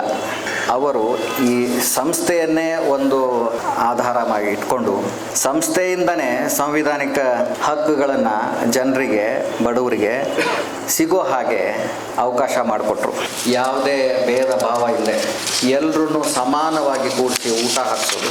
ಊಟ ಇಲ್ಲದೇ ಬಾಕಿ ಯಾವುದೇ ಹಕ್ಕು ಅಲ್ಲ, ಸಂವಿಧಾನ ಕಾನೂನು ಇದ್ದರೂ ಅಷ್ಟೇ, ಇಲ್ಲದೇ ಇದ್ದರೂ ಅಷ್ಟೇ. ಮೊದಲನೇದಾಗಿ ಊಟ ಇರಬೇಕು. ನೆಕ್ಸ್ಟು ಆಶ್ರಯ. ಇವೆರಡು ಇದ್ದು ಕಲಿಕೆ, ಅಕ್ಷರ ಜ್ಞಾನ, ಇದು 3ನೇ ರಿಕ್ವೈರ್ಮೆಂಟ್. ಇದನ್ನು ಕೊಟ್ಟರೆ ಒಂದು ಸಾರಿ ಯಾವುದೇ ವ್ಯಕ್ತಿಗೆ ಇವು 3 ಅವರ ಅವಶ್ಯಕತೆ ಇದ್ದಾಗ ಸಿಕ್ಕಿದ್ರೆ ಅವನು ಮುಂದೆ ಜೀವನ ಪರ್ಯಂತ ತನ್ನ ಕಾಲ ಮೇಲೆ ನಿಲ್ತಾನೆ. ಇದ್ರ ಒಟ್ಟಿಗೆ ಇನ್ನೂ ಒಂದು ಮಾಡಿದ್ರು. ಈಗ ಹೇಳಿದ್ರು ಮಂತ್ರಿಯವರು, ಸಮಾಜದಲ್ಲಿ ಫೋಕಸ್ ಇಲ್ಲ, ಆದರ್ಶಗಳು ಹೋಗಿವೆ ಅಂತ. ಇವೆಲ್ಲದರ ಜೊತೆ ಅನ್ನದಾನ, ಅಕ್ಷರ ದಾಸೋಹದ ಜೊತೆ ಜ್ಞಾನ ದಾಸೋಹ, ಆದರ್ಶಗಳನ್ನು ಕಲಿಸುವಂಥ ಜವಾಬ್ದಾರಿಗಳನ್ನು ನಿಭಾಯಿಸಿದರು. ಸಿದ್ಧಗಂಗಾ ಮಠ ಇವಾಗ ಹೇಳ್ತಾರೆ 132 ಕಾಲೇಜುಗಳನ್ನು, ಶಿಕ್ಷಣ ಸಂಸ್ಥೆಗಳನ್ನು ನಡೆಸುತ್ತೆ. ಸಾವಿರಾರು ಜನರಿಗೆ, 10,000 ಜನರು ಒಟ್ಟಿಗೆ ಊಟ ಮಾಡೋ ಹಾಗೆ ನಾನು ಸ್ವತಃ ನೋಡಿಲ್ಲ. ಹೇಳ್ತಾರೆ, it is a sight to be beholden. ಒಟ್ಟಿಗೆ ಮಕ್ಕಳು ಕೂತ್ಕೊಂಡು ಊಟ ಮಾಡೋದು ಸಮಾನವಾಗಿ. ಅದು ಎಷ್ಟು ಇನ್ಸ್ಪೈರಿಂಗ್ ಅಂತ ನೋಡಿದವ್ರು ಹೇಳಿದ್ದಾರೆ. ಒಂದು ಸಂವಿಧಾನದ ಕೆಲವು ಕರ್ತವ್ಯಗಳು, ಜೀವನ ಹೆಂಗೆ, ಜೀವನದಲ್ಲಿ ಚಿಂತನೆ ಸ್ವಾತಂತ್ರ್ಯ ಇರಬೇಕು, ವೈಜ್ಞಾನಿಕ ಮನೋಭಾವ ಇರಬೇಕು, ಮಾನವೀಯತೆ ಇರಬೇಕು. ಇವುಗಳಲ್ಲೂ ಪರಮ ಪೂಜ್ಯರು ಅವರ ಮಾತು ಕಡಿಮೆ, ಬಟ್ ಅವರ ಕೆಲವೊಂದು ಹೇಳಿಕೆಗಳು, ಕೆಲವೊಂದು ಇವು ನಮ್ಮ ಜೀವನಕ್ಕೆ ಅತ್ಯಂತ ಅವಶ್ಯಕತೆ, ನಡೆಸ್ಕೊಂಡು ಹೋಗಬೇಕು. ಕೆಲವೊಂದನ್ನು ನಾನು ಹೇಳ್ತೇನೆ, ಈಗ ಅದರ ಅವಶ್ಯಕತೆ ಹೇಳೋ ಅವಶ್ಯಕತೆ ಇದೆ ಅಂತ ನನಗನ್ಸಿದೆ. ಪರಮ ಪೂಜ್ಯರು ಹೇಳ್ತಾರೆ, ಶಿಕ್ಷಣ ವ್ಯಾಪಾರವಲ್ಲ, ಅದು ದಾಸೋಹದ ರೀತಿಯಲ್ಲಿ ಪಸರಿಸಬೇಕು. ಉತ್ತಮ ಸಮಾಜಕ್ಕೆ ಜ್ಞಾನದ ಬೀಜ ಬಿತ್ತನೆ ಆಗಬೇಕು ಅಂತ ಸನ್ಮಾನ್ಯ ಸಚಿವರು ಹೇಳಿದರು. ಇವಾಗ ಶಿಕ್ಷಣ ಎಷ್ಟು ದುಬಾರಿ ಆಗಿದೆ ಅಂತ ಸರ್ಕಾರದಲ್ಲಿ ಅದು ಗಮನದಲ್ಲಿ ಇದೆ. ಅದ್ರ ಬಗ್ಗೆ ಅವರು ಏನಾದರೂ ಮಾಡೋದಕ್ಕೆ ಸಾಧ್ಯ ಆದರೆ ಮಾಡಬೇಕು. ಇಂಥ ಸಂಸ್ಥೆಗಳು, ಮಠಗಳಿವೆ, ಸಂಸ್ಥೆಗಳಿವೆ, ಸುಮಾರಿವೆ. ಈ ರೀತಿ ಎಲ್ರಿಗೂ ಕೈಗೆಟುಕುವ ರೀತಿಯಲ್ಲಿ ಶಿಕ್ಷಣ ಕೊಡುವಂಥ ಕೆಲಸ ಮಾಡ್ತಾ ಇಲ್ಲ, ಆಗಬೇಕು. ಇನ್ನೊಂದು ಮಾತು ಹೇಳ್ತಾರೆ, ಸೇವೆ ಎಂಬುದು ಪ್ರಚಾರದ ಸರಕಲ್ಲ, ಅದು ಗುಪ್ತ ಶಕ್ತಿ, ವ್ಯಕ್ತಿಯನ್ನು ಆರೋಗ್ಯವಂತನನ್ನಾಗಿರುವ ಸಂಜೀವಿನಿ. ಯಾವುದೇ ವ್ಯಕ್ತಿ ಸೇವೆ ಮಾಡಬೇಕು, ಸೇವೆ ಬಗ್ಗೆ ಹೇಳ್ಕೊಂಡು ಹೋಗುವಂಥದ್ದಲ್ಲ. ಇನ್ನೊಂದು ಸಾರಿ ಹೇಳ್ತಾರೆ, ಇನ್ನೊಂದು ಕಡೆ ಹೇಳ್ತಾರೆ, ಆತ್ಮಾವಲೋಕನದ ಅರಿವಿನ ಅಭಾವದಿಂದ ಸಮಾಜವಿಂದು ನೈತಿಕತೆ ದಿವಾಳಿ ಅನುಭವಿಸ್ತಿದೆ. ಇದು ಎಲ್ರಿಗೂ ಕಂಡಿರುವಂಥ ವಿಷಯ. ಇನ್ನೊಂದು ಕಡೆಗೆ ಹೇಳ್ತಾರೆ, ಸಹಜ ಪ್ರೀತಿ ಕಲ್ಲನ್ನು ಕರಗಿಸುತ್ತದೆ, ಕಟುಕನನ್ನು ಕರುಣಾಮಯನನ್ನಾಗಿಸುತ್ತದೆ. ಇದು ಸತ್ಯ. ಎಲ್ಲ ಅವರ ನಡೆಯನ್ನು ನೋಡಿಕೊಂಡು ನಡೆದಾಡುವ ದೇವರು ಅಂತ ಹೇಳಿರೋದು ಹಾಗೆ ಅಲ್ಲ. ಅದನ್ನು ಅತ್ಯಂತ ಪರಿಣಾಮಕಾರಿಯಾಗಿ ಎಲ್ರಿಗೂ ನಿದರ್ಶನ ಮಾಡಿಕೊಟ್ಟಂಥವ್ರು. ಜಗತ್ತು ವೇಗವಾಗಿ ಮುಂದೆ ಬರೆದಿದೆ, ಆದರೆ ಆ ವೇಗದಲ್ಲಿ ವಿನಯವಿಲ್ಲ, ವಿಚಾರವಿಲ್ಲ, ಮೌಲ್ಯವಿಲ್ಲ. ಇದನ್ನು ನಾವು ಗಮನದಲ್ಲಿ ಇಟ್ಕೋಬೇಕಾಗ್ತದೆ. ಬೆಂಗಳೂರು ವಿಶ್ವದಲ್ಲೇ ಗಮನ ಸೆಳೆದಿರುವಂಥ ಅತಿ ವೇಗದಲ್ಲಿ ಬೆಳೆಯುವಂಥ ಸಿಟಿ ಆಗಿದೆ ಅಂತ. ಅದೇ ವೇಗದಲ್ಲಿ ವಿಚಾರ ಮೌಲ್ಯ ಇಲ್ಲದೆ ಇದ್ದರೆ ಏನಾಗುತ್ತೆ, ಏನಾಗ್ತಾ ಇದೆ. ಇಂಥ ಸಂಸ್ಥೆಗಳು ಇನ್ನೂ ಜಾಸ್ತಿ ಬರಬೇಕು, ಎಲ್ಲರಲ್ಲೂ ಮೌಲ್ಯಗಳು ಬರಬೇಕು. ಅದು ಮಕ್ಕಳಿಂದ ಶುರು ಆಗಬೇಕು. ಈ ಸಂಸ್ಥೆ ಅದನ್ನು ಅತ್ಯಂತ ಸಮೃದ್ಧವಾಗಿ ನಡೆಸ್ಕೊಂಡು ಬಂದಿದೆ ಅಂತ ಹೇಳೋದಕ್ಕೆ ನನಗೆ ಖುಷಿ ಆಗ್ತದೆ. ಇನ್ನೊಂದು ಕಡೆಗೆ ಹೇಳ್ತಾರೆ, ಧರ್ಮ ಗ್ರಂಥದಲ್ಲಿಲ್ಲ, ಗುಡಿಯಲ್ಲಿಲ್ಲ, ಬದುಕಿನಲ್ಲಿದೆ, ಹೃದಯವಂತಿಕೆಯಲ್ಲಿದೆ. ನಾವು ಮಾತುಗಳನ್ನು, ಆದರ್ಶಗಳನ್ನು ಹೇಳ್ತೀವಿ, ಪಾಲಿಸೋದಿಲ್ಲ. ಪಾಲಿಸ್ಬೇಕು. ಅದನ್ನು ಪಾಲಿಸ್ಕೊಂಡ್ರೇ ಪರಮ ಪೂಜ್ಯರಂತೆ ನಾವು ಬೆಳೆಯೋದಕ್ಕೆ ಸಾಧ್ಯ ಆಗ್ತದೆ ಅಂತ ನನ್ನ ಅನಿಸಿಕೆ. ಇನ್ನೂ ಒಂದು ಕಡೆಗೆ ಹೇಳ್ತಾರೆ, ವ್ಯವಸಾಯ ಎಂಬುದು ಪವಿತ್ರ ವೃತ್ತಿ, ಅನ್ನ ಬ್ರಹ್ಮನ ಸೃಷ್ಟಿ ಮಾಡುವ ಅನುಪಮ ಉದ್ಯೋಗ. ನಾವೆಲ್ಲರೂ ನಮಗೆ ಅನ್ನ ಕೊಡೋ ಅನ್ನದಾತನನ್ನು ಕಡೆಗಣಿಸ್ತಾ ಇದ್ದೀವಿ. ಎಲ್ಲ ಕಡೆಗೆ urbanisation, conversion of land, loss of agricultural land, ಕೆಲವೊಂದು ಕಾನೂನುಗಳು ವೈಯಕ್ತಿಕವಾಗಿ ನಾನು ಹೇಳಬೇಕು ಅಂದರೆ ಪಾರ್ಟಿಷನಿಂದ ಮನೆಯಲ್ಲಿ ಜಮೀನುಗಳು ಸಣ್ಣ ತುಂಡಾಗ್ತಾ ಇವೆ, ಅಗ್ರಿಕಲ್ಚರಲ್ ಅನ್ವಯಬಲ್ ಆಗ್ತಾ ಇದೆ. ಇದನ್ನು ನಾವು ಗಮನದಲ್ಲಿ ಇಟ್ಕೊಂಡು ನಮಗೆ ಅವಶ್ಯಕತೆ ಇದೆ, ನಾವು ಸ್ವತಃ ಅಗ್ರಿಕಲ್ಚರ್ ಮಾಡೋ ಹಾಗಿದ್ದರೆ ಅಗ್ರಿಕಲ್ಚರಲ್ ಲ್ಯಾಂಡ್ ಇಟ್ಕೋಬೇಕು. ಇಲ್ಲದೆ ಹೋದರೆ ಅದನ್ನು ಯಾರು ಅಗ್ರಿಕಲ್ಚರ್ ಮಾಡ್ತಾರೆ ಅವರಿಗೆ ಅದು ಹೋಗಬೇಕು ಅನ್ನೋದು ನನ್ನ ವೈಯಕ್ತಿಕ. ಯಾರ್ಯಾರು ಎಷ್ಟು ಮಾಡ್ತಾರೆ ಅಷ್ಟು ಗೌರವಕ್ಕೆ ಪಾತ್ರ ಆಗ್ತಾರೆ. ಪರಮ ಪೂಜ್ಯರು ಕೆಲವೊಂದು 1965ನೇ ಇಸ್ವಿಯಲ್ಲಿ ಕರ್ನಾಟಕ ಯೂನಿವರ್ಸಿಟಿ ಕೊಟ್ಟಂಥ ಡಾಕ್ಟರೇಟ್ ಪದವಿಗೆ, 2007ನೇ ಇಸ್ವಿಯಲ್ಲಿ ಕರ್ನಾಟಕ ರತ್ನ ಪ್ರಶಸ್ತಿಗೆ ಹಾಗೂ 2015ನೇ ಇಸ್ವಿಯಲ್ಲಿ ಪದ್ಮಭೂಷಣ ಪ್ರಶಸ್ತಿಗೆ ಗೌರವ ಕೊಟ್ಟವರು. ನಾನು ಇಲ್ಲಿ ಅವರಿಗೆ ಭಾರತ ರತ್ನನೂ ಕೊಡಬೇಕು ಅಂತ ಮಾಡಿತ್ತು. ನನ್ನ ವೈಯಕ್ತಿಕವಾಗಿ ನಾನು ಹೇಳಬೇಕು ಅಂದರೆ ಅದರ ಅವಶ್ಯಕತೆ ಇಲ್ಲ. ಅದಕ್ಕಿಂತ ದೊಡ್ಡದಾಗಿ ಪ್ರತಿಯೊಬ್ಬರು ಅವರಿಗೆ ಭಾರತ ರತ್ನ ಅಲ್ಲ, ನೊಬೆಲ್ ಪೀಸ್ ಪ್ರೈಸ್ ಕೊಟ್ಟರು ಅವರನ್ನು ಎಲ್ಲರೂ ಪ್ರೀತಿಯಿಂದ ಕರೆಯೋದು ನಡೆದಾಡುವ ದೇವರು ಅಂತ. ಆ ಗೌರವ ಇನ್ಯಾರಿಗೂ ಸಿಗೋದಕ್ಕೆ ಸಾಧ್ಯ ಇಲ್ಲ. ಅವರ ಸಾಧನೆ ಯಾರು ಮೀರಿಸೋದಕ್ಕೂ ಸಾಧ್ಯ ಇಲ್ಲ. ಈ ಕಾರ್ಯಕ್ರಮದಲ್ಲಿ ಭಾಗವಹಿಸೋದಕ್ಕೆ ನನಗೆ ಅವಕಾಶ ಮಾಡಿಕೊಟ್ಟಿದ್ದಕ್ಕೆ ಪೂಜ್ಯರ ಬಗ್ಗೆ ಪರಮ ಪೂಜ್ಯರು ಶ್ರೀಗಳು ಹೇಳ್ತಾರೆ, ನಾನು ಅದನ್ನು ಕೇಳೋದಕ್ಕೆ ಅಂತ ಉತ್ಸುಕನಾಗಿ ಬಂದಿದ್ದೀನಿ. ನನಗೆ ಆ ಅವಕಾಶ ಮಾಡಿಕೊಟ್ಟಿರೋದಕ್ಕೆ ಸಂಘಟಕರಿಗೆ ನನ್ನ ನಮಸ್ಕಾರಗಳು. ಗೌರವಾನ್ವಿತ ನ್ಯಾಯಮೂರ್ತಿಗಳಾದಂಥ ರವಿ ಹೊಸ್ಮನಿ ಅವರಿಗೆ ಹೃದಯಪೂರ್ವಕ ಧನ್ಯವಾದಗಳು. ಈಗ ಅವರಿಗೆ ಗೌರವ ಸಮರ್ಪಣೆ ನಾಗರಾಜ್ ಅವರು, ಗೋರ್ನಿಂಗ್ ಕೌನ್ಸಿಲ್, ರೇಣುಕಾರಾದ್ರು, ಸಂತೋಷ್ ಕುಮಾರ್ MB ಅವರು, ಗಿರೀಶ್ TG ಅವರು, ಆಮೇಲೆ ಆತ್ಮೀಯರಮಠ ಅವರು ಅಂತ. ಈ ಕಾರ್ಯಕ್ರಮದ ನಂತರ ಪ್ರಸಾದ ವಿನಿಯೋಗ ಇರುತ್ತದೆ. ದಯವಿಟ್ಟು ಕಾರ್ಯಕ್ರಮ ಮುಗಿಯುವವರೆಗೂ ಪ್ರತಿಯೊಬ್ಬರು ಹಾಜರಿರಬೇಕು ಅಂತ ವಿನಂತಿ ಮಾಡ್ಕೊಳ್ತಾ ಇದ್ದೇನೆ. ನೋಡಿ, ನಮ್ಮನ್ನು ಸಲ್ಲಿಸೋರಿದ್ದಾರೆ ಗೌರವಾನ್ವಿತ ನ್ಯಾಯಮೂರ್ತಿಯಾಗಿರ್ತಕ್ಕಂಥ S. ಸುಜಾತರವರು, ನ್ಯಾಯಾಧೀಶರು, ಕೇಂದ್ರ ಆಡಳಿತ ಮಂಡಳಿ ಅವರು. ಸಭೆಯನ್ನ ಉದ್ದೇಶಿಸಿ ಮಾತನಾಡಿದಂತಹ ಗೌರವಾನ್ವಿತರು ಸವಿಸ್ತಾರವಾಗಿ ಅರ್ಥಗರ್ಭಿತವಾಗಿ ಇಂತಹ ಪುಣ್ಯ ಸ್ಮರಣೆಯ ಸಮಾಲೋಚನೆ ಹಾಗೂ ಇದರ ಮಹತ್ವ ಅಗತ್ಯ ಪ್ರಸ್ತುತ ಸಮಾಜದಲ್ಲಿ ಯಾಕೆ ಎಂಬುದನ್ನು ಬಹಳ ವಿವರವಾಗಿ ನಿಮ್ಗೆಲ್ಲರಿಗೂ ರಸದೌತಣದಂತೆ ಉಣಬಡಿಸಿದ್ದಾರೆ. ನಾನೇನಾದ್ರೂ ಮತ್ತೆ ಇನ್ನೂ ಹೇಳಲಿಕ್ಕೆ ಹೋದ್ರೆ ಅದು ಪುನರಾವರ್ತನೆ ಆಗುತ್ತೆ ಅಂತ ನನ್ನ ಭಾವನೆ. ಆದರೂ ಕೂಡ ನನ್ನನ್ನು ಇಲ್ಲಿ ಆಹ್ವಾನಿಸಿ ಒಂದೆರಡು ಮಾತನಾಡಲಿಕ್ಕೆ ಅಂತ ನನ್ನನ್ನು ಭಿನ್ನಯಿಸಿಕೊಂಡಿರೋದ್ರಿಂದ ನಾನು ನನ್ನ ಕರ್ತವ್ಯವನ್ನು ಕೂಡ ಪೂರೈಸಬೇಕಾಗಿರೋದ್ರಿಂದ ಒಂದೆರಡು ಮಾತುಗಳನ್ನು ಸಮಯದ ಪರಿಮಿತಿಯಲ್ಲಿ ಈಗಾಗಲೇ ಹೇಳಿದ್ದಾರೆ ಆಯೋಜಕರು, ಸಮಯದ ಅಭಾವ ಇದೆ ಅಂತ, ಅದನ್ನು ಮನಸ್ಸಿನಲ್ಲಿ ಇಟ್ಕೊಂಡು ನಾನು ಮಾತನಾಡ್ತೇನೆ. ಪ್ರಪ್ರಥಮವಾಗಿ ಡಾಕ್ಟರ್ ಶ್ರೀ ಶ್ರೀ ಶ್ರೀ ಶಿವಕುಮಾರ ಮಹಾಶಿವಯೋಗಿಗಳ ಚರಣ ಕಮಲಗಳಿಗೆ ನನ್ನ ಭಕ್ತಿಪೂರ್ವಕ ವಂದನೆಗಳನ್ನು ಅರ್ಪಿಸುತ್ತಾ ಈ ದಿನದ ಕಾರ್ಯಕ್ರಮದ ದಿವ್ಯ ಸಾನ್ನಿಧ್ಯವನ್ನ ವಹಿಸಿರುವ ಪರಮ ಪೂಜ್ಯ ಧರ್ಮಗುರು ಶ್ರೀ ವೀರಭದ್ರ ಚನ್ನಮಲ್ಲ ದೇಶಿಕೇಂದ್ರ ಮಹಾಸ್ವಾಮಿಗಳ ಪಾದಾರವಿಂದಗಳಲ್ಲಿ ನನ್ನ ನಮನಗಳನ್ನು ಸಲ್ಲಿಸುತ್ತೇನೆ. ವೇದಿಕೆಯ ಮೇಲೆ ಆಸೀನರಾಗಿರುವ ಎಲ್ಲ ಗಣ್ಯರೇ, ಸಭಾಂಗಣದಲ್ಲಿ ಉಪಸ್ಥಿತರಿರುವ ಎಲ್ಲ ವಕೀಲ ಭಕ್ತ ವೃಂದದವರೇ, ಶರಣರೇ, ಎಲ್ಲರಿಗೂ ಶರಣಾರ್ಥಿಗಳು. ಬೆಂಗಳೂರಿನ ವಕೀಲ ಭಕ್ತ ವೃಂದದವರು ಡಾಕ್ಟರ್ ಶ್ರೀ ಶ್ರೀ ಶ್ರೀ ಶಿವಕುಮಾರ ಮಹಾಶಿವಯೋಗಿಗಳವರ 7ನೇ ವರ್ಷದ ಪುಣ್ಯಸ್ಮರಣೆ ಕಾರ್ಯಕ್ರಮವನ್ನು ಈ ದಿನ ಆಯೋಜಿಸಿರುವುದು ಹರ್ಷದ ಸಂಗತಿ. ಈ ಕಾರ್ಯಕ್ರಮಕ್ಕೆ ನನಗೆ ಆಹ್ವಾನ ಬಂದಾಗ ಇದು ನನ್ನ ಸೌಭಾಗ್ಯ ಅಂತ ನಾನು ಭಾವಿಸಿದೆ.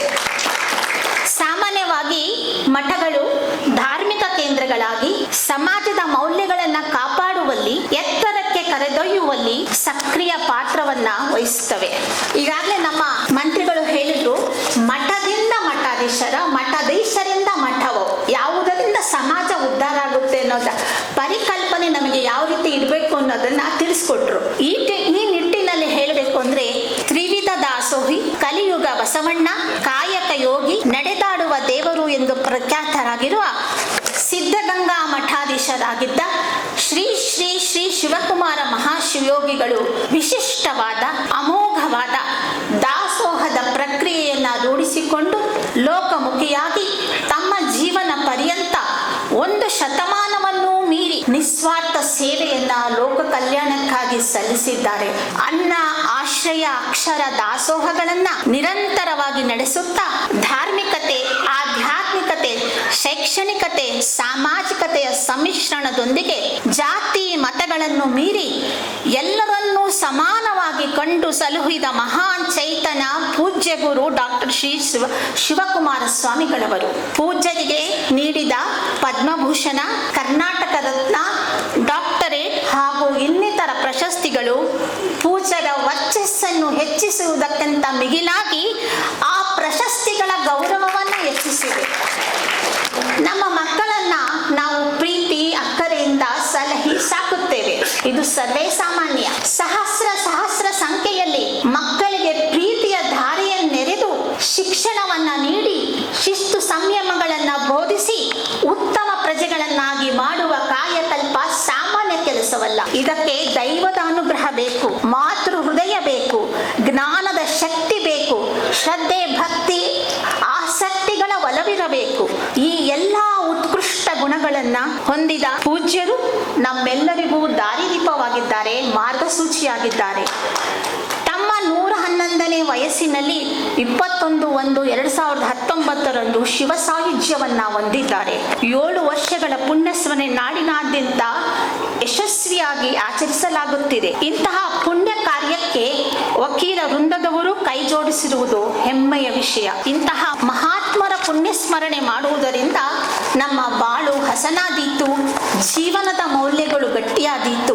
ಕಾಯಕವೇ ಕೈಲಾಸ ಎಂಬ ಉಕ್ತಿಯಂತೆ ಪೂಜ್ಯರು ಹೇಳುತ್ತಾರೆ, ಅವರಿವರ ಚಿಂತೆ ಬಿಡು, ನಿನ್ನ ಕಾಯಕ ನೀನು ಮಾಡುತ್ತಾ ಹೋಗು, ದೇವರು ನಿನ್ನ ಹಿಂದೆ ಬರುತ್ತಾನೆ, ಸಂದೇಹ ಬೇಡ. ಕಾಯಕಕ್ಕೆ ಹೆಚ್ಚು ಮಹತ್ವವನ್ನ ನೀಡಿದರು, ಒತ್ತನ್ನು ಕೊಟ್ಟರು, ಸರಳ ಜೀವನವನ್ನು ಪ್ರೇರೇಪಿಸಿದರು ಪೂಜ್ಯ ಗುರುಗಳು.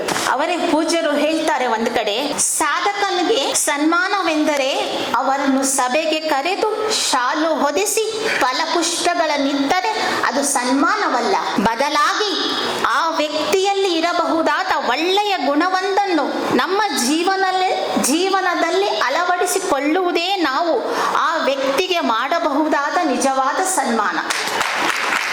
ಪೂಜ್ಯರ ಪುಣ್ಯ ಸ್ಮರಣೆಯನ್ನು ಮಾಡುತ್ತಾ ಅವರ ಅದ್ವಿತೀಯ ಸಾರ್ಥಕತೆಯ ಜೀವನದ ಸರಮಾಲೆಗಳಲ್ಲಿ ಒಂದಂಶವನ್ನಾದರೂ ನಮ್ಮ ಜೀವನದಲ್ಲಿ ರೂಢಿಸಿಕೊಂಡರೆ ಅದೇ ನಾವು ಅವರಿಗೆ ಸಲ್ಲಿಸುವ ಗೌರವ. ಸಾರ್ಥಕತೆಯ ಬದುಕನ್ನು ಕಟ್ಟಿಕೊಂಡು ಮುಂಬರುವ ಪೀಳಿಗೆಗೆ ಪ್ರೇರಣೆಯನ್ನ ನೀಡೋಣ ಎಂದು ಹೇಳುತ್ತಾ ಈ ಪುಣ್ಯ ಕಾರ್ಯದಲ್ಲಿ ಭಾಗವಹಿಸುವ ಒಂದು ಸುವರ್ಣಾವಕಾಶವನ್ನು ಕಲ್ಪಿಸಿಕೊಟ್ಟಂತಹ ಈ ಕಾರ್ಯಕ್ರಮದ ಅಧ್ಯಕ್ಷತೆಯನ್ನು ವಹಿಸಿರುವ ಶ್ರೀ ಎನ್ ದೇವದಾಸರವರಿಗೂ, ಸಂಚಾಲಕರಾದ ಶ್ರೀ ಜಗದೀಶ್ ಜಿ ಕುಂಬಾರ್ ರವರಿಗೂ, ಶ್ರೀ ಆತ್ಮ ಹಿರೇಮಠ್ ಅವರಿಗೂ ಹಾಗೂ ಎಲ್ಲ ಆಯೋಜಕರಿಗೂ ವಂದಿಸುತ್ತಾ ನಿಮ್ಮೆಲ್ಲರಿಗೂ ನನ್ನ ವಂದನೆಗಳನ್ನು ಸಲ್ಲಿಸುತ್ತಾ ನನ್ನ ಮಾತುಗಳನ್ನು ಮುಗಿಸುತ್ತೇನೆ. ಜೈ ಹಿಂದ್, ಜೈ ಕರ್ನಾಟಕ. ಪರಮ ಪೂಜ್ಯ ಶ್ರೀಗಳ ಬಗ್ಗೆ ತಮ್ಮ ಅನಿಸಿಕೆಗಳನ್ನು ಹೇಳಿದಂತಹ ಸನ್ಮಾನ್ಯ ನ್ಯಾಯಮೂರ್ತಿ ಸುಜಾತ ಮೇಡಮ್ ಅವರಿಗೆ ಹೃದಯಪೂರ್ವಕ ಧನ್ಯವಾದಗಳು.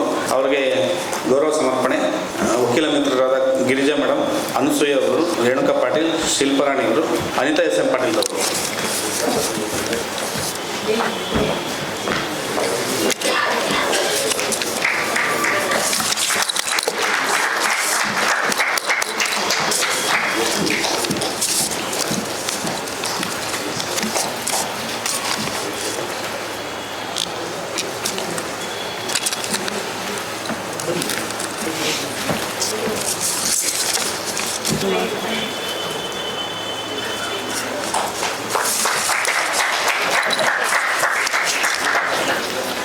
ವಕೀಲರು ಆಧ್ಯಾತ್ಮಿಕ ಚಿಂತಕರಾದಂತಹ ಟಿ ರಾಜಾರಾಮ್ ಅವರಿಂದ ನುಡಿ ನಮನ. Mr. L. Devadas, the Senior Counsel as an advocate, Additional Advocate General, Sri Paramapuja Dharmaguru, Sri Veerabhadra Channamala Deshakendra Swamigalu, Niramabadi Jagadguru Mata, Gulur Mahasamsthana, and I would like to, Ishwar Khandre is already left, and Gauravanvita Nyayamurti Ravi Husmani, and our Honorable Justice Srimati Sujata, Arvind Kamath, Additional Solicitor General of India, and Vivek Subbareddy is absent, and my Lord Shadakshari, who is the head of the Karnataka Employees Association. Before commencing my speech, I would like to invoke the blessings of Mahaswami, and then I will start my debate. I will have my speech. Many great people were born in this country, and they've got a definite agenda for them. With an agenda, they came to this earth.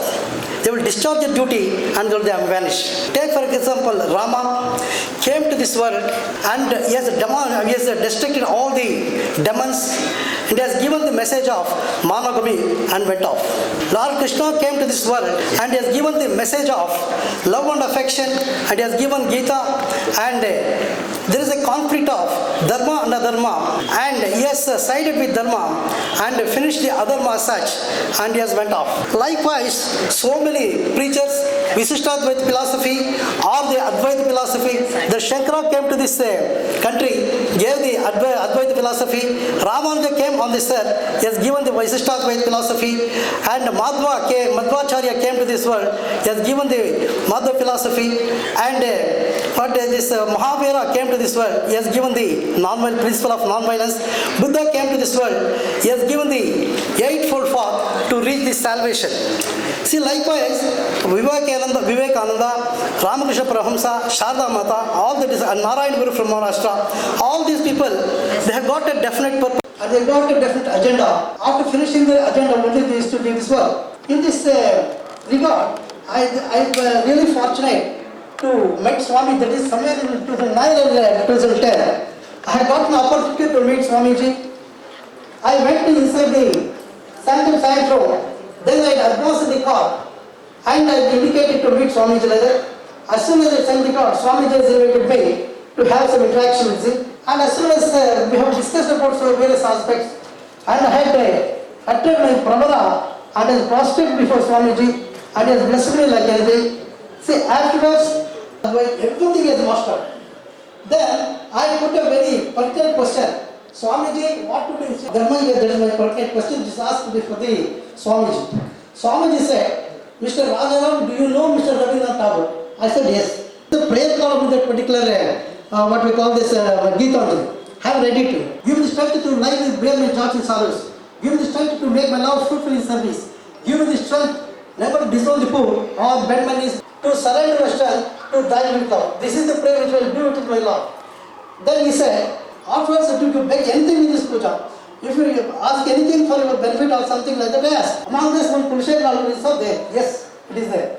Then he has composed one Mukundama, this shloka, where he clearly said, without batting an eyelid, in Sanskrit was a tree, stating that, then see, whatever the karma which I did in past, I did not ask for the kingdom. I didn't want to become a minister or any wealth. I will never ask anything. But how many births? And so many births, even if you give me this so many births, I don't mind. In this, his intention is this, not for power or anything like that. That is Swami. I will see, it is really fortunate. Now at present, I would like to put important thing as this, 1907. And totally he was lived for 111 years. In the year 1930, he founded Siddhalinga Education Society. He referred as a Nadadada Devu. Pallakalai Gazgam, Nattamadam Pallakalai Gazgam means his various subjects about the Vedas, Upanishads, Gita, and all the so in depth in the knowledge. That's why I will say that not only is a Nadadada Devu, he is a mobile university himself.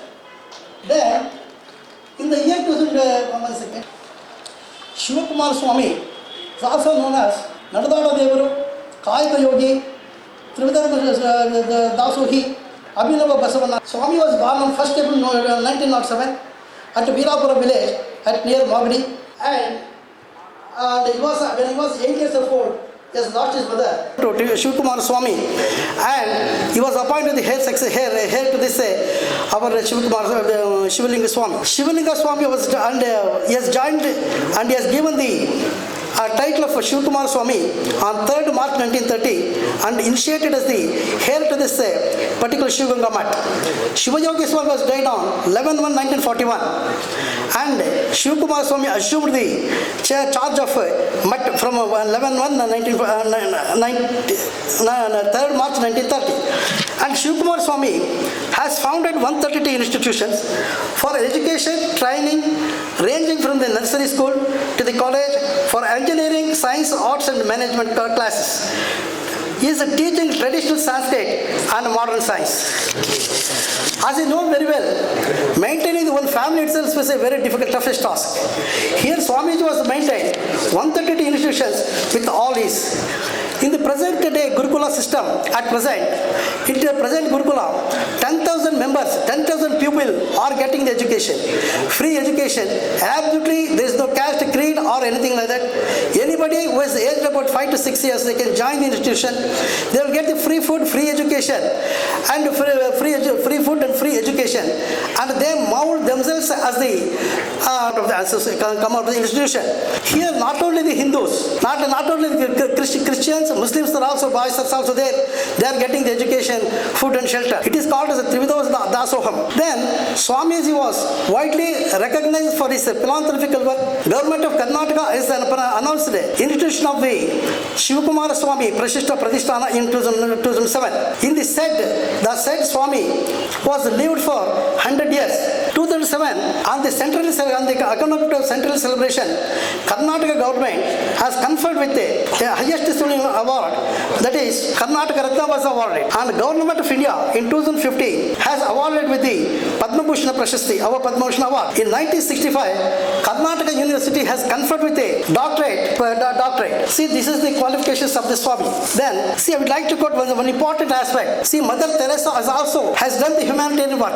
See, when she is from Cambridge all the way Albania, and she has chosen this Calcutta as her ground. She has invited the destitutes. She has leprosy patients. All were sheltered in her mission. And she used to go for the begging for alms. She used to attend every rich person and demanded for the donation. And one rich person, he has spitted a saliva into her hand. She took that saliva and said, "It is for me. Okay, give me the contributions for the sake of the missionary," like that she said. That much of patience she has got. And that particular philanthropist has given lots of money for the association or a missionary asset. The second aspect is this. Here, Shivakumar Swami, though the 10,000 pupils are there in his custody, and they are from different castes and different creeds and different religions, he never converted into anybody to Vaishnavism. Whereas Mother Teresa, who has come into the contact with her missionary, she will convert everybody into the Christianity. There lies the greatness of the Swamiji. In the meantime, that's one more example I would like to quote. See, this ashram is like a bishop's cottage. There is one bishop, he was in England, but for that church, absolutely there is no doors or windows. And one convict who was released from the jail, he came straight away to this church and asked for the food. The church priest, he has invited him and gave him the food and shelter. He gave him mat for the purpose of sleeping. When he was sleeping, he saw that two candlesticks were placed in front of the deity. He stolen that particular candlesticks and went away. When he was selling in the market, police people, they found that he is a convict and he would have robbed this candlesticks from somewhere like that. And he has hold them and he has handcuffed him. And he said, no, I got it from the church, like that he said. He was brought to the church. That church priest said, no, yesterday was my guest. I only gave the candles as such. Yes. And after hearing that, he crumbled at the feet of the priest and said, though it is a crime which I have committed, but I have condoned all the crime. This is and afterwards he became the disciple of this church like this, and he has amended himself, his behavior. Further, here Swamiji invited, the pupils are coming from the different castes and different religions, and he never converted anybody into Christianity. Here also, this particular mutt has no doors and windows. Anybody can come, anybody can have the education, and anybody have the food and education, and they mold themselves into the great citizens, and they will went off from the institution. Further, it is pertinent to mention here, Swamiji, there is one Atlantis civilization. I don't know whether somebody has heard this Atlantis civilization or not. There, those priests, those people, they started meditating themselves, and they said that the very body itself is not necessary for them to live there. They were taken of this body, they came out as the pure Atmas, or pure souls like that. Those souls, they are surrounding and they are putting the rounds throughout the universe. And whenever they find this a pure soul like Jagat Guru, Shivakumar Swami, they will enter such souls and they will do all these services. And Mahatma Gandhi is also the product of Atlantis, and Einstein is also the product of Atlantis. Wherever they got the pure souls, those souls they will join with the souls. That's how one of the articles which I read, they clearly stated some of the names, like Mahatma Gandhi, Einstein, all those things they have said. But this opinion is that Swamiji is also one of the purest heart, and wherein some of the Atlantis Atmas, they have joined with Swami, and they got the services to the mankind through our Shivakumar Swami. That's my sincere belief. And in the meantime, Basavanna, as I tell you, one aspect regarding the caste I would like to tell. Ramanuja, a philosopher, in the Visishtadvaita philosopher, and he wants to create a casteless society as such. And what is the difference between the Brahmin and non-Brahmin? It is a threat. I will give the threat to everybody and say that caste will be wiped from the society as such. Continuation of Ramanuja is Basavanna. See, in the middle of the 10th century, Ramanuja came and he was lived for 120 years. Basavana came in the 12th century and he has committed the same. And his Ramanuja's extension is Basaveshwara.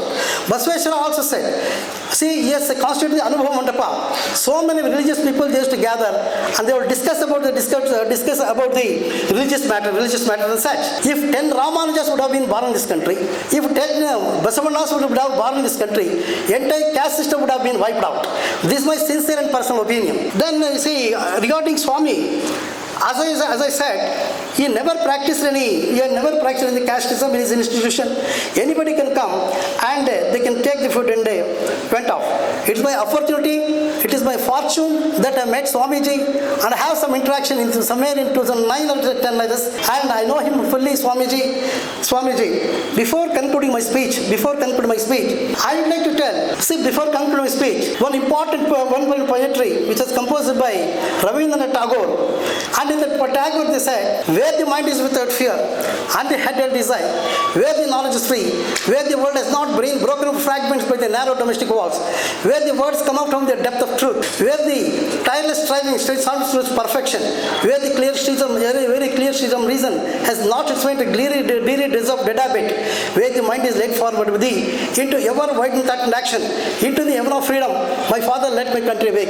After praying this much, I will conclude my speech. Thank you, one and all. ಗುರುಗಳ ಬಗ್ಗೆ ನುಡಿ ನಮನ ಸಲ್ಲಿಸಿದಂತಹ ಶ್ರೀಯುತ ರಾಜಾರಾಮ್ ಸರ್ಗೆ ಹೃದಯಪೂರ್ವಕ ಧನ್ಯವಾದಗಳು.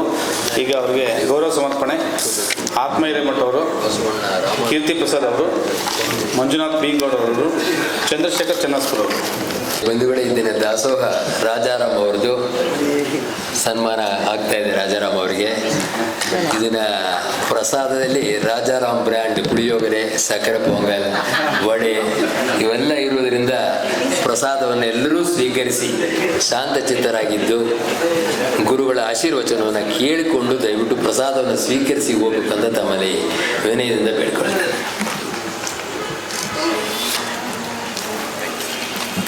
ಅವರು ಬರೀ ನುಡಿ ನಮನ ನಮ್ಮ ದಾಸೋಹಕ್ಕೆ ಮಾತ್ರ ದಾಸೋಹ ಮಾಡೋದಿಲ್ಲ, ನಮ್ಮ ಅಸೋಸಿಯೇಷನ್ಗೂ ಪ್ರತಿ ವರ್ಷ 2-3 ಸಾರಿ ದಾಸೋಹ ಮಾಡ್ತಾನೆ ಇರ್ತಾರೆ. ಅವರು ಸ್ಪೆಷಲಿ ಮೇಲುಕೋಟೆಯಿಂದ ಪುಳಿಯೋಗರೆ ಮತ್ತು ಪೊಂಗಲ್ ತರಿಸ್ತಾ ಇರ್ತಾರೆ. ಅವರಿಗೆ ಗುರುಗಳ ಕಡೆಯಿಂದ ಒಂದು ಮಾಲಾರ್ಪಣೆ ಮಾಡ್ಬೇಕಂತೇಳಿ ಗುರುಗಳಲ್ಲಿ ಮನವಿ ಮಾಡಿಕೊಳ್ಳುತ್ತೇನೆ. ಅತಿಥಿಗಳು ಕೈ ಜೋಡಿಸ್ಬೇಕಂತ ವಿನಂತಿ ಮಾಡ್ಕೊಳ್ತೇನೆ.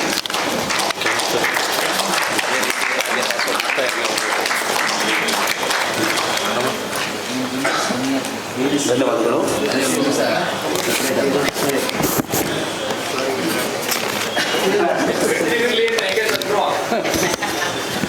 ಈಗ ಹಿರಿಯ ವಕೀಲರು ಹೆಚ್ಚುವರಿ ನೀವು ಆಹ್ವಾನ ಪತ್ರಿಕೆ ನೋಡಿದ್ರೆ ನನ್ನ ಹೆಸರು ಮೇಲೆ ಅದ್ರಿ ಘನ ಉಪಸ್ಥಿತಿ ಅಂತ ಬರೆದಿದ್ದಾರೆ. ಸೊ ನಂದು ಬರೀ ಅಷ್ಟೇ ಜವಾಬ್ದಾರಿ, ಘನವಾಗಿ ಉಪಸ್ಥಿತನಾಗಿ ಇಲ್ಲಿ ಏನು ಪ್ರವಚನ ಇದೆ ಅದನ್ನು ಕೇಳೋಕೆ ಬಂದಿದ್ದೆ. ಹೊಸ್ಮನಿ ಸಾಹೇಬರು ಕೂಡ ಸ್ವಾಮೀಜಿಯವ್ರ ಬಗ್ಗೆ ಸುಮಾರು ಹೇಳಿದ್ರು. It was good to know the titbits. Rajaram ಅವ್ರು ಕೊಡಿದ್ರು. ಸಮಯದ ಕೊರತೆಯಿಂದ ಇನ್ನೂ ಕೇಳೋಕ್ಕಾಗಿಲ್ಲ. ಸಾಕಷ್ಟು ಲಿಟ್ರೇಚರ್ ಇದೆ ಮಹಾಸ್ವಾಮಿಯವ್ರ ಬಗ್ಗೆ ಓದಿ ತಿಳ್ಕೊಳ್ಳೋದಕ್ಕೆ.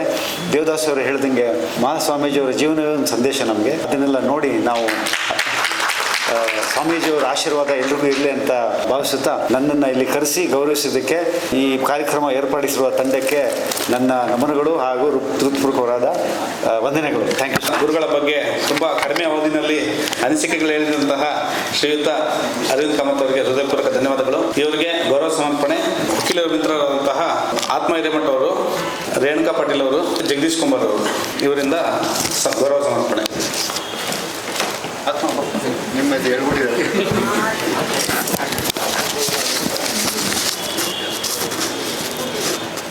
Thank you.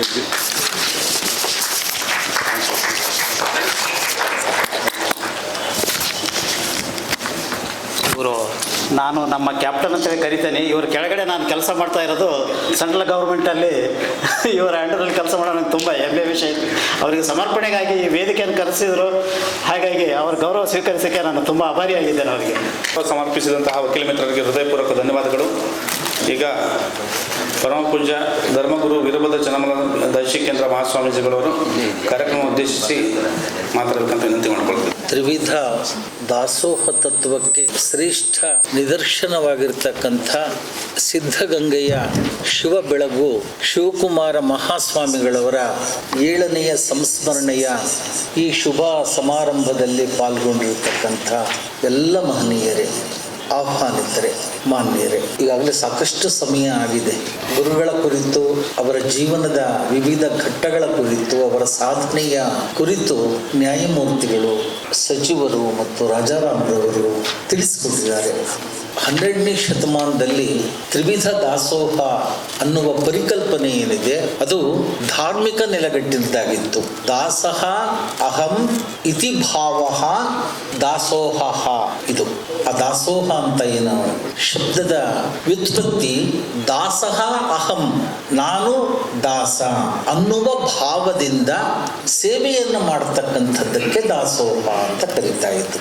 ತ್ರಿವಿಧ ದಾಸೋಹ ಅಂದರೆ ಏನು? ಗುರುಲಿಂಗ ಜಂಗಮಕ್ಕೆ ಸರ್ವ ಸಮರ್ಪಣಾ ಭಾವದಿಂದ ಸೇವೆಯನ್ನು ಸಲ್ಲಿಸುವುದಕ್ಕೆ ತ್ರಿವಿಧ ದಾಸೋಹ ಅಂತ ಹೇಳಿದರು. ಅದಕ್ಕೆ ಧಾರ್ಮಿಕ ಪರಿಕಲ್ಪನೆಯ ಶಬ್ದ ಅದು. ಆದರೆ 20ನೇ ಶತಮಾನದಲ್ಲಿ ಈ ತ್ರಿವಿಧ ದಾಸೋಹಕ್ಕೆ ಸಾಮಾಜಿಕ ನೆಲೆಗಟ್ಟಿನ ಸ್ವರೂಪ ಕೊಡುವಂಥ ಹಿನ್ನೆಲೆಯಲ್ಲಿ ಅದಕ್ಕೊಂದು ಹೊಸ ಪರಿಕಲ್ಪನೆ, ಹೊಸ ಅರ್ಥ ಪ್ರಾಪ್ತ ಆಯಿತು. ಅದಕ್ಕೆ 20ನೇ ಶತಮಾನದ ತ್ರಿವಿಧ ದಾಸೋಹಕ್ಕೂ 12ನೇ ಶತಮಾನದ ತ್ರಿವಿಧ ದಾಸೋಹಕ್ಕೂ ತುಂಬಾ ವ್ಯತ್ಯಾಸ ಇದೆ. 20ನೇ ಶತಮಾನದ ತ್ರಿವಿಧ ದಾಸೋಹದ ಕಲ್ಪನೆ ಅಂತ ಹೇಳಿದ್ರೆ ಅನ್ನ, ಅಕ್ಷರ ಅಥವಾ ಅರಿವು, ಆಶ್ರಯ. ಇದಕ್ಕೆ ತ್ರಿವಿಧ ದಾಸೋಹ ಅನ್ನುವ ಹೊಸ ಸಾಮಾಜಿಕ ನೆಲೆಗಟ್ಟಿನ ವ್ಯಾಖ್ಯಾನ 20ನೇ ಶತಮಾನದಲ್ಲಿ ಬಂತು. ಈ ದಾಸೋಹ ತತ್ವ 2 ಬರ್ತದೆ. ಸೋಹಂ ಅನ್ನೋದು ಒಂದು ಕಡೆ ಇತ್ತು, ಅದಕ್ಕೆ ಪ್ರತಿಯಾಗಿ ದಾಸೋಹಂ ಶಬ್ದ ಬಂತು. ಸಹ ಅಹಂ, ಸೋಹಂ ಅಂದ್ರೆ ಸಹ ಅಹಂ, ಅವನೇ ನಾನಾಗಿದ್ದೇನೆ ಅಂತ, ಅವನೇ ನಾನಾಗಿದ್ದೇನೆ ಅಂತ. ಅವನು ಅಂದ್ರೆ ಯಾರು? ರವಿಯವರ ಮಾತಿಗೆ ಆಮೇಲೆ ಬರ್ತೀನಿ ನಾನು. ಅಂದ್ರೆ ಶಂಕರಾಚಾರ್ಯರು, ಅದ್ವೈತ ಮತ ಸ್ಥಾಪಕರಾಗಿರ್ತಕ್ಕಂಥ ಶಂಕರಾಚಾರ್ಯರು ಅಹಂ ಬ್ರಹ್ಮಾಸ್ಮಿ ಅಂತ ಹೇಳಿದರು. ಅಹಂ, ನಾನೇ ಬ್ರಹ್ಮನಾಗಿದ್ದೇನೆ. ಬ್ರಹ್ಮಸತ್ಯ ಜಗನ್ಮಿಥ್ಯ ಅನ್ನೋದು ಅವರ ಸೂತ್ರ ಪ್ರಾಯದ ಆ ದರ್ಶನದ ಮಾತದು. ನಾನೇ ಬ್ರಹ್ಮನಾಗಿದ್ದೇನೆ ಅಂತ. ಈ ಸಹ ಅಹಂ ಸೋಹಂ ತತ್ವ ಇದೆಯಲ್ಲ, ಪರಾತ್ಪರ ಪರಶಿವ, ಆ ಪರಬ್ರಹ್ಮನೇ ನಾನಾಗಿದ್ದೇನೆ ಅನ್ನುವ, ಅಂದ್ರೆ ಅನುಭಾವಿಕ ಒಂದು ಸ್ಥಿತಿ ಇರುತ್ತದು. ಅನುಭಾವದ ನೆಲೆಯಲ್ಲಿ ಆ ದೈವತ್ವಕ್ಕೆ ಏರುವಂಥ ಸ್ಥಿತಿ, ಪರಮಾತ್ಮ ಜೀವಾತ್ಮ ಅಂತಿಮವಾಗಿ ಆ ತತ್ವದಲ್ಲಿ ಒಂದಾದಾಗ ಭೇದ ಇರೋದಿಲ್ಲ ಅಂತ. ಅವಾಗಲೇ ಸಹ ಅಹಂ ಬರುತ್ತೆ. ಪರಮಾತ್ಮ ಜೀವಾತ್ಮ ಆನುಭಾವಿಕ ಹಂತದಲ್ಲಿ ಭೇದ ಇರೋದಿಲ್ಲ ಅನ್ನುವ ನೆಲೆಯಲ್ಲಿ ಸೋಹಂ ಬಂತು. ಆದ್ರೆ ದಾಸೋಹಂ ಯಾಕೆ ಬಂತು? ಅಲ್ಲಿ ದಾಸಃ ಅಹಂ ಬಂತು ಅಂದ್ರೆ ಮನುಷ್ಯ ನಿರಹಂಕಾರಿಯಾಗಿ ಅಹಂಕಾರವನ್ನ ಕಳೆದುಕೊಂಡು, ನೀವು ಅವತ್ತು ಗುರುಲಿಂಗ ಜಂಗಮದ ಸೇವೆ ಅಂದರು, ಇವತ್ತು ಅನ್ನ ಅರಿವು ಆಶ್ರಯದ ಮೂಲಕ ಸಮಾಜದ ಸೇವೆ. ನೀವು ಯಾವ ರೂಪದಲ್ಲಾದ್ರೂ ಸೇವೆ ಮಾಡಿ. ಅವಾಗ ಧಾರ್ಮಿಕ ದಂಬುಗೆಯ ಹಿನ್ನೆಲೆಯಲ್ಲಿ ಅವರು ಸೇವೆ ಮಾಡಿದರು. ಇವತ್ತು ಸಾಮಾಜಿಕ ನೆಲೆಯಲ್ಲಿ ನಮ್ಮ ಯುಗ ಧರ್ಮದ ಅವಶ್ಯಕತೆಗಳನ್ನ ಗಮನಿಸಿ ದಾಸೋಹದ ಸ್ವರೂಪ ಭಿನ್ನವಾದ ಹಿನ್ನೆಲೆಯಲ್ಲಿ ಇದಾಯಿತು. ಹಾಗಂತ ದಾಸೋಹ ತತ್ವ ಹೊಸದು ಅಂತ ಯಾರು ಅಂದ್ಕೋಬೇಡಿ, ಬಹಳ ಪ್ರಾಚೀನ ಕಾಲದ್ದು. ನೋಡಿ, ಈಗ ಊಟ ಮಾಡುವಾಗ ವೈದಿಕ ಮನೆತನಗಳಲ್ಲಿ ಸಹನಾವವತು ಸಹನೌ ಭುನಕ್ತು ಸಹವೀರ್ಯಂ ಕರವಾವಹೈ ತೇಜಸ್ವಿನಾವಧೀತಮಸ್ತು ಮಾ ವಿದ್ವಿಷಾವಹೈ ಅಂತ ಹೇಳ್ತೀವಿ. ಇದು ಬಹಳ ಶ್ರೇಷ್ಠವಾದ ವೈದಿಕ ಉದಾತ್ತ ಚಿಂತನೆಗಳಲ್ಲಿನ ಇದೊಂದು ಮಾತಿದು. ಸಹನಾಭವತು ಸಹನೌ ಭುನಕ್ತು, ಕೂಡಿ ಬಾಳೋಣ, ಕೂಡಿ ಊಟ ಮಾಡೋಣ. ಸಹನೌ ಭುನಕ್ತು ಸಹ ವೀರ್ಯಂ ಕರವಾವಹೈ, ನಾವೆಲ್ಲರೂ ಒಟ್ಟಿಗೆ ವೀರ್ಯವಂತ ಅಂದ್ರೆ ಶಕ್ತಿವಂತರಾಗೋಣ ಅಂತ ಅದರ ಅರ್ಥ. ಆಮೇಲೆ ಇನ್ನೊಂದೇನು ಅವರು ಮುಂದೆ ಹೇಳೋದು, ತೇಜಸ್ವಿನಾವಧೀತಮಸ್ತು, ನಾವೆಲ್ಲರೂ ತೇಜಸ್ವಿಗಳಾಗೋಣ. ಮಾ ವಿದ್ವಿಷಾವಹೈ, ಕೊನೆಯ ಮಾತು, ಮಾ ವಿದ್ವಿಷಾವ, ನಾವು ಯಾವತ್ತೂ ದ್ವೇಷ ಮಾಡದೇ ಇರೋಣ ಅಂತ. ನೋಡಿ, ಬಹಳ ಪ್ರಾಚೀನ ಕಾಲದ ಆ ಕಾಲದ ಮನಸ್ಸುಗಳು ಹೀಗೆ ಆಲೋಚನೆ ಮಾಡ್ತಾ ಇದ್ದು. ನೀವು ಗಾಂಧೀಜಿಯವರಿಗೆ ಅತ್ಯಂತ ಅವರ ನೆನಪು ಕೂಡ ಇಲ್ಲಾಗಿದ್ದು ನಿಜವಾಗ್ಲೂ ನನಗೆ ಸಮಾಧಾನ ತಂತು. ಗಾಂಧೀಜಿಯವರು ಒಂದೇ ಹೇಳ್ತಿದ್ರು, ಅವ್ರು ಒಂದೇ ಒಂದು ಹೇಳ್ತಿದ್ರು, ಈಶಾವಾಸ್ಯದ ಮೊದಲನೇ ಶ್ಲೋಕ ಇದೇ ನನ್ನ ಇಡೀ ಹಿಂದೂ ಧರ್ಮ ಅಂದ್ರೆ ಏನು ಅಂತ. ಅವರು ಅದು ಆ ಒಂದು ಈಶಾವಾಸ್ಯಂ ಇದಂ ಸರ್ವಂ ಯತ್ಕಿಂಚ ಜಗತ್ಯಾಂ ಜಗತ್ ತೇನ ತೆಕ್ತೇನ ಭುಜೀಥ ಮಾಘೃತ ಕಸ್ಯ ಸ್ವಿಧನಂ ಅಂತ ಆ ಮಂತ್ರ, ಅದು ಉಪನಿಷತ್ತಿನ ಮಂತ್ರ, ಅದು ಈಶಾವಾಸ್ಯದ ಮಂತ್ರ. ಅದು ಇದೆಲ್ಲವೂ ಈಶಾವಾಸ್ಯಂ ಇದಂ ಸರ್ವಂ, ಈ ಜಗತ್ತೆಲ್ಲವೂ ಈಶನಿಂದ ಆವೃತವಾಗಿದೆ, ದೇವರು ಎಲ್ಲೆಲ್ಲೂ ಇದ್ದಾನೆ ಅಂತ ಎಲ್ಲರೂ ದರ್ಶನಗಳು ಅದನ್ನು ಹೇಳ್ತಾ ಬಂದಿದೆ. ವಾಸ್ತವಿಕ ದರ್ಶನಗಳು, ನಾಸ್ತಿಕ ದರ್ಶನ ಬೇರೆ ಇದೆ. ನಾಸ್ತಿಕ ಮತಗಳು, ನಾಸ್ತಿಕ ದರ್ಶನಗಳ ಜೀವನ ದೃಷ್ಟಿಕೋನ ಬೇರೆ ಇದೆ. ಆಸ್ತಿಕ ದರ್ಶನಗಳ ಜೀವನ ದೃಷ್ಟಿಕೋನ ಬೇರೆ ಇದೆ.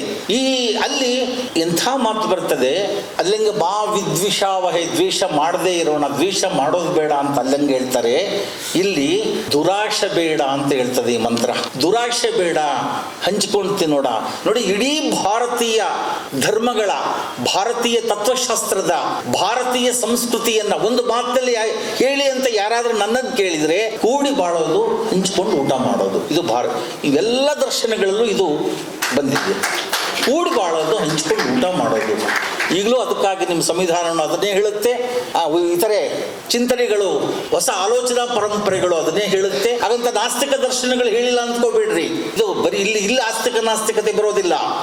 ಮಾನವೀಯತೆಯ ಪ್ರಶ್ನೆ ಬಂದಾಗ ಆ ಭೇದ ಬರೋದೇ ಇಲ್ಲ. ಅಲ್ಲಿ ನಾಸ್ತಿಕರು ಸುಮಾರು 35-40 ವರ್ಷಗಳಿಂದ ಹೇಳ್ತೇನೆ ಬಂದಿದ್ದೀನಿ. ನಾಸ್ತಿಕರು ಜಗತ್ತಿನ ಮೊದಲ ಕಮ್ಯುನಿಸ್ಟರವರು, ಅವರೇ ಮೊದಲ ಕಮ್ಯುನಿಸ್ಟರು. ಅದು ಚಾರ್ವಾಕ ಅಂತಾರಲ್ಲ, ಅದು ವಾಸ್ತವವಾಗಿ ಅವನ ಹೆಸರು, ಮೂಲ ಹೆಸರು ಚಾರ.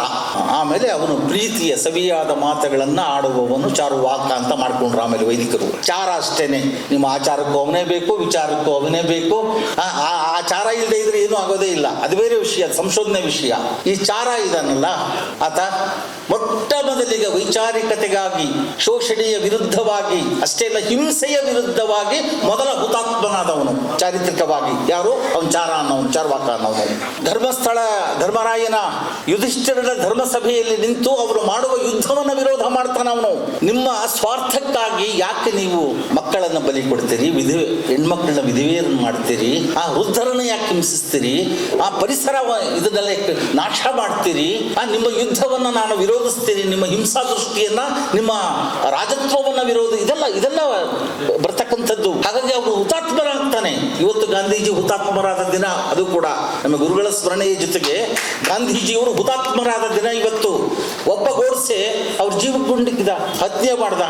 ಆಮೇಲೆ ಅವರ ತತ್ವಗಳನ್ನು ಕೊಲ್ಲುವ 100 ಗೋಡ್ಸೆಗಳು ಇಟ್ಕೊಂಡಿದ್ದು ಈ ದೇಶದ ದೊಡ್ಡ ದುರಂತ ಅದು. ಆಮೇಲೆ ಇಡೀ ಭಾರತೀಯರ ಸ್ವಾತಂತ್ರ್ಯಕ್ಕಾಗಿ, ಭಾರತೀಯರ ಏಕತೆಗಾಗಿ ಅವರು ಮಾಡಿದಂಥ ಹೋರಾಟ, ಮಾಡಿದ ತ್ಯಾಗ ಎಷ್ಟು ದೊಡ್ಡದು ನೋಡಿ. ಒಂದು ಚರಿತ್ರೆಯಲ್ಲಿ ತಿಳ್ಕೊಳ್ಳಿ, ಇಡೀ ಭಾರತವನ್ನ ಮೊಟ್ಟ ಮೊದಲಿಗೆ ಒಂದು ಮಾಡಿದವರು ಯಾರು ಗೊತ್ತಾ?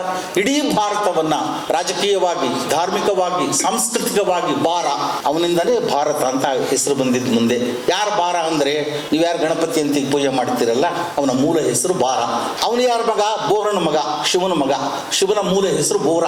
ಮೂಲ ಎಲ್ಲಾ ಮುಚ್ಚಿಟ್ಟಿದ್ದಾರೆ, ಎಲ್ಲಾ ಮುಚ್ಚಿಟ್ಟು ಇವರಿಗೆ ಅನುಕೂಲಕರವಾದ ಚರಿತ್ರೆಗಳನ್ನು ಬರ್ಕೊಂಡಿದ್ದಾರೆ, ಇತಿಹಾಸವನ್ನು ಬರ್ಕೊಂಡಿದ್ದಾರೆ, ಪುರಾಣಗಳನ್ನು ಬರ್ಕೊಂಡಿದ್ದಾರೆ, ಅನುಕೂಲಕರವಾಗಿ ಬರ್ಕೊಂಡಿದ್ದಾರೆ. ಶಿವನ ಮೂಲ ಹೆಸರು ಬೋರ, ಅವನ ಮಗನೇ ಬಾರ.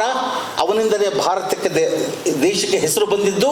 ಮೊಟ್ಟ ಮೊದಲಿಗೆ ಈ ಗಣಪತಿ ಅಂತಿದ್ದೀವಿ, ಸುಲಭವಾಗಿ ಅರ್ಥ ಆಗುತ್ತೆ ನಿಮಗೆ. ಇವಾಗ ಬೋರ ಯಾರು, ಬಾರ ಯಾರು ಅಂದ್ರೆ ಯಾರಿಗೂ ಅರ್ಥ ಆಗಲ್ಲ.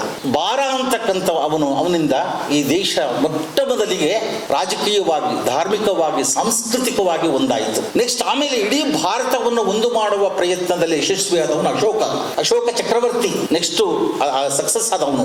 ಆಮೇಲೆ ನಿಜವಾಗ್ಲೂ ಹೇಳೋದಾದ್ರೆ ಗಾಂಧೀಜಿಯವರು ಇಡೀ ಭಾರತವನ್ನು ಒಂದು ಮಾಡುವ ಪ್ರಯತ್ನದಲ್ಲಿ ಯಶಸ್ವಿಯಾದ.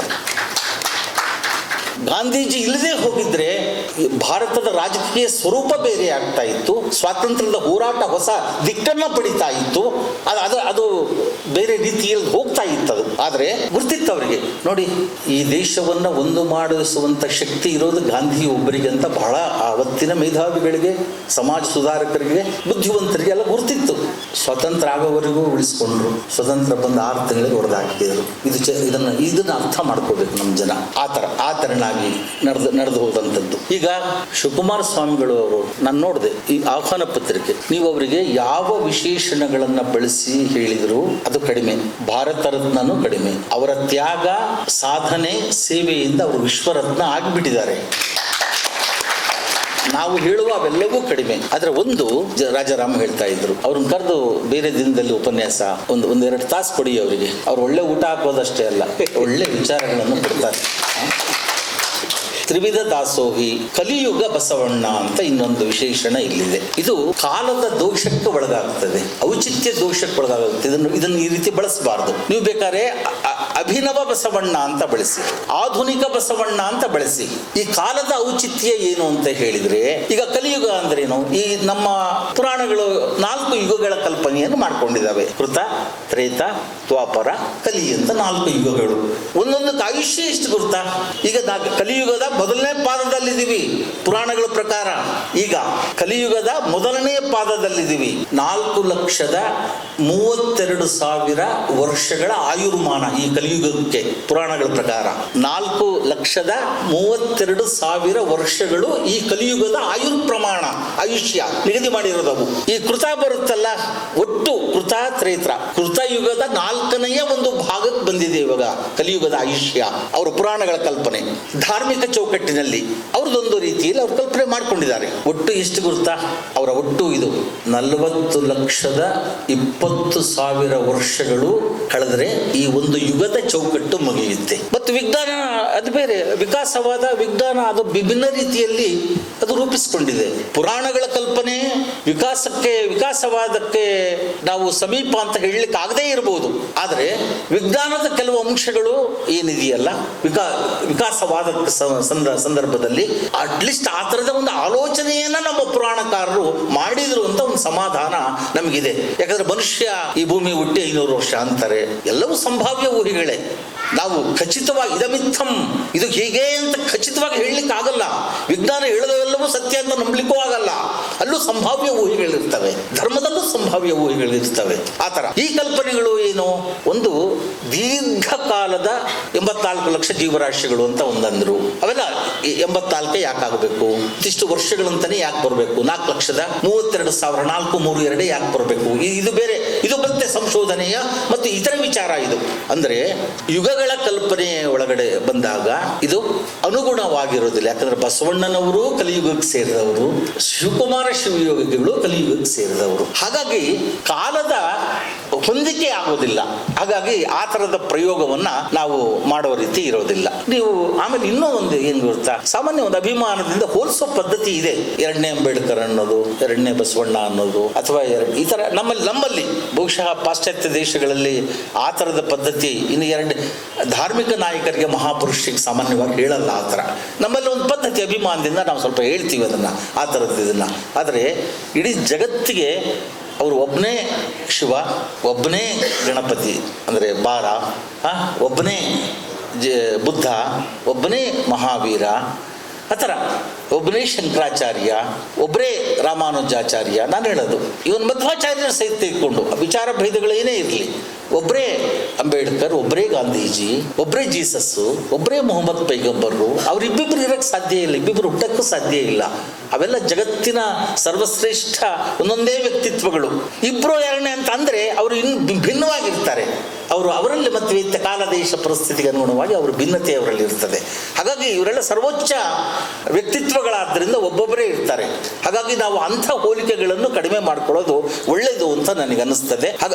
ಅದು ಶಿವಕುಮಾರ ಸ್ವಾಮಿಗಳು ನಾನು ಹೇಳಿದ್ನಲ್ಲ, ದಾಸೋಹ ತತ್ವದ ಗೌರಿ ಶಿಖರ ಅವರು ಒಂದು ಮಾತಿನಲ್ಲಿ ಹೇಳೋದಾದರೆ, ದಾಸೋಹ ತತ್ವಕ್ಕೆ ಗೌರಿ ಶಿಖರ ಇದ್ದ ಹಾಗೆ ಅವರ ಗುಣ ವಿಶೇಷಗಳನ್ನು ಹೇಳಿದ್ದಾರೆ, ಮಾತಾಡಿದ್ದಾರೆ ಎಲ್ಲ ಇವರು. ರವಿ ಅವರಿಗೆ ನನಗೆ ವಿಶೇಷ ಅನಿಸಿದ್ದು, ಅವರು ತಮ್ಮನ್ನು ಪರಿಚಯಿಸಿಕೊಂಡಿದ್ದು ನಾನೊಬ್ಬ ನಾಸ್ತಿಕ ಅಂತ. ನನಗೆ ಸಂತೋಷ ಆಯಿತು, ಮುಚ್ಚಿಟ್ಕೊಂಡಿಲ್ವಲ್ಲ ಅಂತ, ಆ ವಿಚಾರವನ್ನು ಮುಚ್ಚಿಟ್ಕೊಂಡಿಲ್ವಲ್ಲ ಅಂತ. ಬಹಳ ಜನ ನಾಸ್ತಿಕರು ಇರ್ತಾರೆ, ಆಸ್ತಿಕರು ಅಂತ ತೋರಿಸ್ಕೊಳ್ತಿರ್ತಾರೆ. ಬಹಳ ಜನ ಆಸ್ತಿಕರು ಇರ್ತಾರೆ, ಆದರೆ ನಾಸ್ತಿಕ ಬದುಕನ್ನು ಬದುಕ್ತಿರ್ತಾರೆ. ಈ ಥರ ನಮ್ಮಲ್ಲಿ ಸ್ವಲ್ಪ ಜಾಸ್ತಿ ಈ ಆಡಂಬರ, ಬೂಟಾಟಿಕೆ ಇದೆಲ್ಲ ಜಾಸ್ತಿ ಇದೆ ಇನ್ನು ಸಮಾಜದಲ್ಲಿ. ನನಗೆ ಅಷ್ಟರ ಮಟ್ಟಿಗೆ ಅದನ್ನು ನಾನು ಮೆಚ್ಚಿಸ್ತೇನೆ ಇದನ್ನ.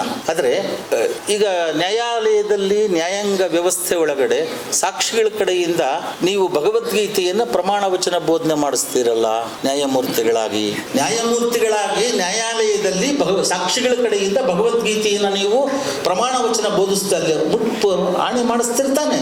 ಮತ್ತು ಭಗವದ್ಗೀತೆ ಅದು ಆಸ್ತಿಕ ಗ್ರಂಥ ಅಲ್ಲ. ಅವಾಗ ಏನಾದರೂ ನಿಮ್ಗೆ ಮುಜುಗರ ಆಗುತ್ತಾ? ಅಲ್ಲ, ಸುಮ್ಮನೆ ಕೇಳ್ತಿದ್ದೀನಿ. ಈಗ ಆ ಥರಣ ಬದಲಾಗಿದೆಯಾ ಈಗ? ಇಲ್ಲ, ನಾನು 25 ವರ್ಷಗಳ ಹಿಂದೆ ಈ ಪ್ರಶ್ನೆಯನ್ನು ಎತ್ತಿದ್ದೆ. ನಾನು ಇದನ್ನು ಎತ್ತಿದ್ದೆ. ನಾನು ಅದನ್ನು ನಾವು ಪ್ರಾಕ್ಟೀಸ್ ಸ್ಟಾರ್ಟ್ ಮಾಡಿದಾಗಲೇ ಇತ್ತು. ಇಲೆಕ್ಷನ್ ಪಿಟಿಷನ್ ನಡೀತಾ ಇದೆ ಇವಾಗ. ಇದೆ ಸ್ವೈರ ಇದೆ ಅದೇ ರೀತಿ. ನಾನು ಇದೆ ಅಂದ್ಕೊಂಡಿದ್ದೇನೆ ಅದಕ್ಕೆ. ಇದೆ ಇದು ಬಿಡಿ. ಮತ್ತೆ ಅದು ಅವಾಗ ಸ್ವಲ್ಪ ಅವಾಗ ಹೇಗೆ ಬಹಳ ಕಷ್ಟ. ಬುಕ್ ಮೇಲ್ ಮಾಡಲ್ಲ. ಅಷ್ಟೇ ಸತ್ಯ ಅಂತ ಆ ಥರ ಇಡ್ತಾ ಇದ್ವಿ ನಾವೆಲ್ಲ ಪ್ರಾಕ್ಟೀಸ್ ಮಾಡಿ. ಅವಾಗಿತ್ತು. ಈಗ ಕೇವಲ ನಾನು ಹೇಳೋದು ಸತ್ಯ ಅಂತ, ಬೇರೆ ಏನನ್ನು ಹೇಳೋದಿಲ್ಲ ಅಂತ. ಆಯ್ತಾಯ್ತು. ನಮ್ಮ ರಾಜಕಾರಣಿಗಳು ತೆಗೆದುಕೊಳ್ಳೋ ಪ್ರಮಾಣ ವಚನಕ್ಕೂ ಇಲ್ಲಿ ಸಾಕ್ಷಿಗಳ ಸಂದರ್ಭದಲ್ಲಿ ತೆಗೆದುಕೊಳ್ಳುವ ಪ್ರಮಾಣ ವಚನಕ್ಕೂ ಎಷ್ಟರ ಮಟ್ಟಿಗೆ ಅಲ್ಲಿ ಸಾಮ್ಯತೆ ಇದೆ ಅನ್ನೋದನ್ನ ಅದು ನಮ್ಮ ವ್ಯವಸ್ಥೆ ಹಾಗೆ ರೂಪುಗೊಂಡಿದೆ. ಆ ಥರ ಇದೆ ನೋಡಿ. ನಾಸ್ತಿಕತೆಯ ಅತ್ಯುನ್ನತ ದರ್ಶನ, ಆಸ್ತಿಕತೆಯ ಅತ್ಯುನ್ನತ ದರ್ಶನ ಒಂದೇ ಇರುತ್ತೆ. ಬಹಳ ಜನ ನ ಅಸ್ತಿ ಅದು ಇಲ್ಲ, ದೇವರಿಲ್ಲ ಅನ್ನೋದು ನಾಸ್ತಿಕ ಅಷ್ಟೇನೆ. ಅದು ಅದರ ವಿಚಾರ ಇರೋದು ಅಷ್ಟೇನೆ. ಇದು ನ ಅಸ್ತಿ. ಇವರಿಗೆ ಯಾರು ಬುದ್ಧಿಸ್ಟ್ಗಳಿಗೆ ನನಗೆ ಗೊತ್ತಿಲ್ಲ, ಐ ಡೋಂಟ್ ನೋ, ನಮಗೆ ಗೊತ್ತಿಲ್ಲ. ದೇವರು ಇದ್ದಾನೆಯೋ ಇಲ್ಲೋ ನನಗೆ ಗೊತ್ತಿಲ್ಲ. ವಿದುರ ಮಹಾಭಾರತ ಕಾಲದ ಒಬ್ಬ ಜ್ಞಾನಿ. ಅವನು ದುರ್ಯೋಧನನ ಹತ್ರ ಹೇಳ್ತಾನೆ, ದುರ್ಯೋಧನ, ನೀನು ಧರ್ಮ ಅಧರ್ಮವನ್ನ ಬಲ್ಲವನು, ಒಳ್ಳೆಯದು ಕೆಟ್ಟದ್ದನ್ನ ಬಲ್ಲವನು, ಯಾಕೆ ಇಂಥ ತಪ್ಪು ದಾರಿಯಲ್ಲಿ ಹೋಗ್ತಾ ಇದೀಯಾ ಅಂತ ಕೇಳ್ತಾನೆ. ಅವನು ಹೇಳ್ತಾನೆ, ಜಾನಾಮಿ ಧರ್ಮಂ ನಚಮೇ ಪ್ರವೃತ್ತಿ. I know what is religion but I don't interest in that ಅಂತ ಹೇಳ್ತಾನೆ. ನನಗೆ ಧರ್ಮ ಏನಂತ ಗೊತ್ತಿದೆ, ಆದ್ರೆ ನನಗೆ ಅದರಲ್ಲಿ ಆಸಕ್ತಿ ಇಲ್ಲ. ಜಾನಾಮಿ ಅಧರ್ಮಂ, ಅಧರ್ಮ ಏನು ಅಂತ ಗೊತ್ತಿದೆ. ನಚಮೇ ನಿವೃತ್ತಿ, ಅದರಿಂದ ಹೊರಗೆ ಬರಕ್ ಆಗ್ತಾ ಇಲ್ಲ ಅಂತಾನೆ. ಈ ದೇಶದ ಅಧಿಕಾರಸ್ಥರ, ಜನನಾಯಕರ, ಜನಪ್ರತಿನಿಧಿಗಳ ಮನಸ್ಥಿತಿಯು ಇದಕ್ಕಿಂತ ಭಿನ್ನವಲ್ಲ. ಒಳ್ಳೇದು ಯಾವ್ದು ಗೊತ್ತಿದೆ, ಕೆಟ್ಟದ್ದು ಯಾವ್ದು ಗೊತ್ತಿದೆ. ಒಳ್ಳೇದನ್ನು ಮಾಡ್ಲಾರ್ರು, ಕೆಟ್ಟದ್ದನ್ನು ಬಿಡ್ಲಾರ್ರು. ಏನ್ರಿ ದೇವದಾಸ್? ಇದು ಎಲ್ಲರಿಗೂ ನಮ್ಮ ವ್ಯವಸ್ಥೆ ಹಂಗಾಗಿಬಿಟ್ಟಿದೆ. ನನ್ನನ್ನು ಹಿಡ್ಕೊಂಡು ಹೇಳ್ತಾ ಇದ್ದೇನೆ, ಪರಿಸ್ಥಿತಿ ಈ ತರ ಇದೆ. ಹಾಗಾಗಿ ನಾಸ್ತಿಕತೆ ಅನ್ನುವಂಥದ್ದು ಅವರು ದೇವರ ವಿರೋಧಿಗಳು ಅಂತ ಬಿಂಬಿಸಿದ್ರು. ಆಮೇಲೆ ಅಲ್ಲ, ದೇವರ ಹೆಸರಿನಲ್ಲಿ ನಡೆಯುವ ಶೋಷಣೆಯ ವಿರೋಧಿಗಳು ನಾಸ್ತಿಕರಂದ್ರೆ. ಧರ್ಮಕ್ಕೆ ವಿರೋಧ ಅಲ್ಲ, ಧರ್ಮದ ಹೆಸರಿನಲ್ಲಿ ನಡೆಯುವ ವಂಚನೆ, ಸುಲಿಗೆಯ ವಿರೋಧಿಗಳು. ಇದು ಆ ಮೂಲ ಗುಣ ಇರೋದು ನಾಸ್ತಿಕತೆ ಅಂತಂದ್ರೆ.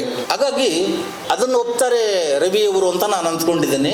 ಅವರು ಸಂಸ್ಕಾರದ ವಿರೋಧಿಗಳಲ್ಲ, ಪರಂಪರೆಯ ವಿರೋಧಿಗಳಲ್ಲ, ಯಾವುದೇ ಜೀವನ ಮೌಲ್ಯಗಳ, ಒಳ್ಳೆಯ ಮೌಲ್ಯಗಳ ವಿರೋಧಿಗಳ ಅಲ್ಲ. ನಾಸ್ತಿಕರು ಅಂದ್ರೆ ಇದೇನು ಅಪಪ್ರಚಾರ ಮಾಡಿರೋದು. ಅವ್ರಿಗೆ ಯಾವುದೇ ಧರ್ಮ ಇಲ್ಲ, ದೇವರಿಲ್ಲ, ಒಳ್ಳೇದಿಲ್ಲ, ಮೌಲ್ಯಗಳಿಲ್ಲ, ಬೇಕಾಬಿಟ್ಟಿ ಜೀವನವನ್ನು ಬದುಕೋರು, ಬೇಜವಾಬ್ದಾರಿ ಜನಗಳವರು.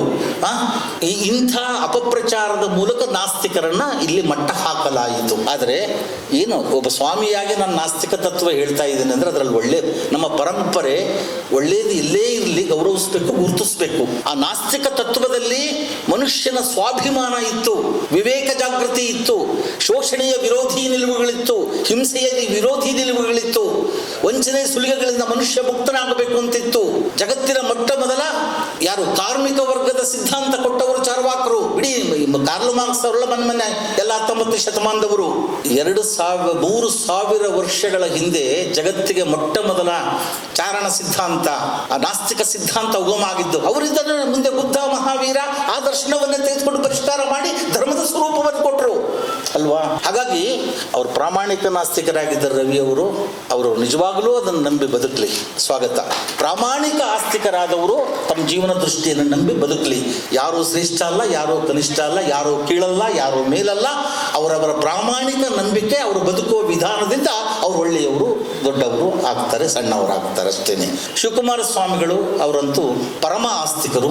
ಅವರು ನಂಬಿದ ತತ್ವವನ್ನು ಬದುಕಿದರು, ದೈವವನ್ನು ನಂಬಿದ್ರು, ಧರ್ಮವನ್ನು ನಂಬಿದ್ರು, ಪರಂಪರೆ ಸಂಸ್ಕೃತಿಯನ್ನು ನಂಬಿದ್ರು, ಆ ಜೀವನ ಮೌಲ್ಯಗಳನ್ನು ಅಳವಡಿಸಿಕೊಂಡ್ರು, ಜಗತ್ತಿಗೆ ಅವರು ಮಾದರಿಯಾದರು. ನಾನು ಹೇಳಿದ್ದಿಲ್ಲ, ಮಾನವ ಜನಾಂಗಕ್ಕೆ 20ನೇ ಶತಮಾನದಲ್ಲಿ ದಾಸೋಹ ತತ್ವವನ್ನು ದರ್ಶನ ಮಾಡಿಸಿದವರು, ಜಗತ್ತಿಗೆ ದಾಸೋಹ ತತ್ವದ ದರ್ಶನ ಮಾಡಿಸಿದವರು. ಅಂಥ ಒಬ್ಬ ಮಹಿಮಾ ಇರುವಂಥ ಗುರುವನ್ನು ನೀವು ವಕೀಲರು ಸ್ಮರಿಸ್ಕೊಂಡು ಬರ್ತಿದ್ದೀರಲ್ಲ, ನಿಜವಾಗ್ಲೂ ಸಂತೋಷ, ನಿಜವಾಗ್ಲೂ ಇದು ಸಂತೋಷ. ಪ್ರತಿ ವರ್ಷ ಅವ್ರ ಜಯಂತಿ ಮಾಡಿ, ಈ ಥರ ಮಾಡಿ. ಆಮೇಲೆ ಇನ್ನೂ ದೇವದಾಸ್ ಇದ್ದಾರೆ, ನೀವು ಇನ್ನೂ ಸ್ವಲ್ಪ ಸೃಜನಶೀಲವಾಗಿ ಕೆಲವು ಕಾರ್ಯಕ್ರಮಗಳನ್ನು ಮಾಡಿ. ಎಲ್ಲ ಯಂಗ್ಸ್ಟರ್ಸ್ ಇದ್ದಾರೆ, ಯುವಕರು, ವಕೀಲರು ಎಲ್ಲ ಕರ್ಕೊಂಡು ಇನ್ನೂ ಒಂದಿಷ್ಟು ಒಳ್ಳೊಳ್ಳೆ ಕಾರ್ಯಕ್ರಮಗಳನ್ನು ಮಾಡಿ. ಪರಸ್ಪರ ಸಂವಾದಗಳು ಆಗಲಿ, ಚರ್ಚೆಗಳಾಗಲಿ, ಆರೋಗ್ಯಕರ ಸಂವಾದಗಳಾಗಲಿ ನಮ್ಮ ಕಾಲಘಟ್ಟದ ಜೀವಂತ ಸಮಸ್ಯೆಗಳ ಬಗ್ಗೆ. ಹಾಗಾಗಿ ನಮ್ಮ ಸಾಮಾಜಿಕ, ಧಾರ್ಮಿಕ, ಸಾಂಸ್ಕೃತಿಕ, ರಾಜಕೀಯ ವಲಯಗಳ ಇದ್ರ ಬಗ್ಗೆ ಒಂದು ಮುಕ್ತ ಸಂವಾದ ಚರ್ಚೆಗಳು ಇಲ್ಲ ಆಗಬೇಕು. ಯಾಕಂದರೆ ವಿದ್ಯಾವಂತರ ವೇದಿಕೆ, ವಿಚಾರವಂತರ ವೇದಿಕೆ, ನ್ಯಾಯ ಪರರ ವೇದಿಕೆ ಅಂತ ಕಾರ್ಯಗಳನ್ನು ಇನ್ನೂ ಹೆಚ್ಚು ಮಾಡಲಿ. ನಿಮ್ಗೆಲ್ಲರಿಗೂ ಒಳ್ಳೆಯದಾಗಲಿ ಅಂತ ಹಾರೈಸಿ ನಮ್ಮ ಮಾತು. ನಮಗೆಲ್ಲರಿಗೂ ಆಶೀರ್ವಚನ ಮಾಡಿದಂತಹ ಪರಮಪೂಜ್ಯ ಶ್ರೀಗಳಿಗೆ ಹೃದಯಪೂರ್ವಕ ಭಕ್ತಿಪೂರ್ವಕ ನಮನಗಳು. ಈಗ ಅವರಿಗೆ ಗೌರವ ಸಮರ್ಪಣೆ ವಕೀಲ ಮಿತ್ರರಿಂದ ರೇಣುಕಾರಾಧ್ಯರು, ಜಯಶಂಕರ್ ಅವರು, ಚಂದ್ರಕಾಂತ್ ಪಾಟೀಲ್ ರವರು, ಎ ರಾಜೇಶ್ ಅವರು, ಸುರೇಶ್ ಅಂಬೇಡ್ಕರ್ ಅವರು, ಇವರುಗಳಿಂದ ಶ್ರೀಕಾಂತ್ ಪಾಟೀಲ್ ಅವರು.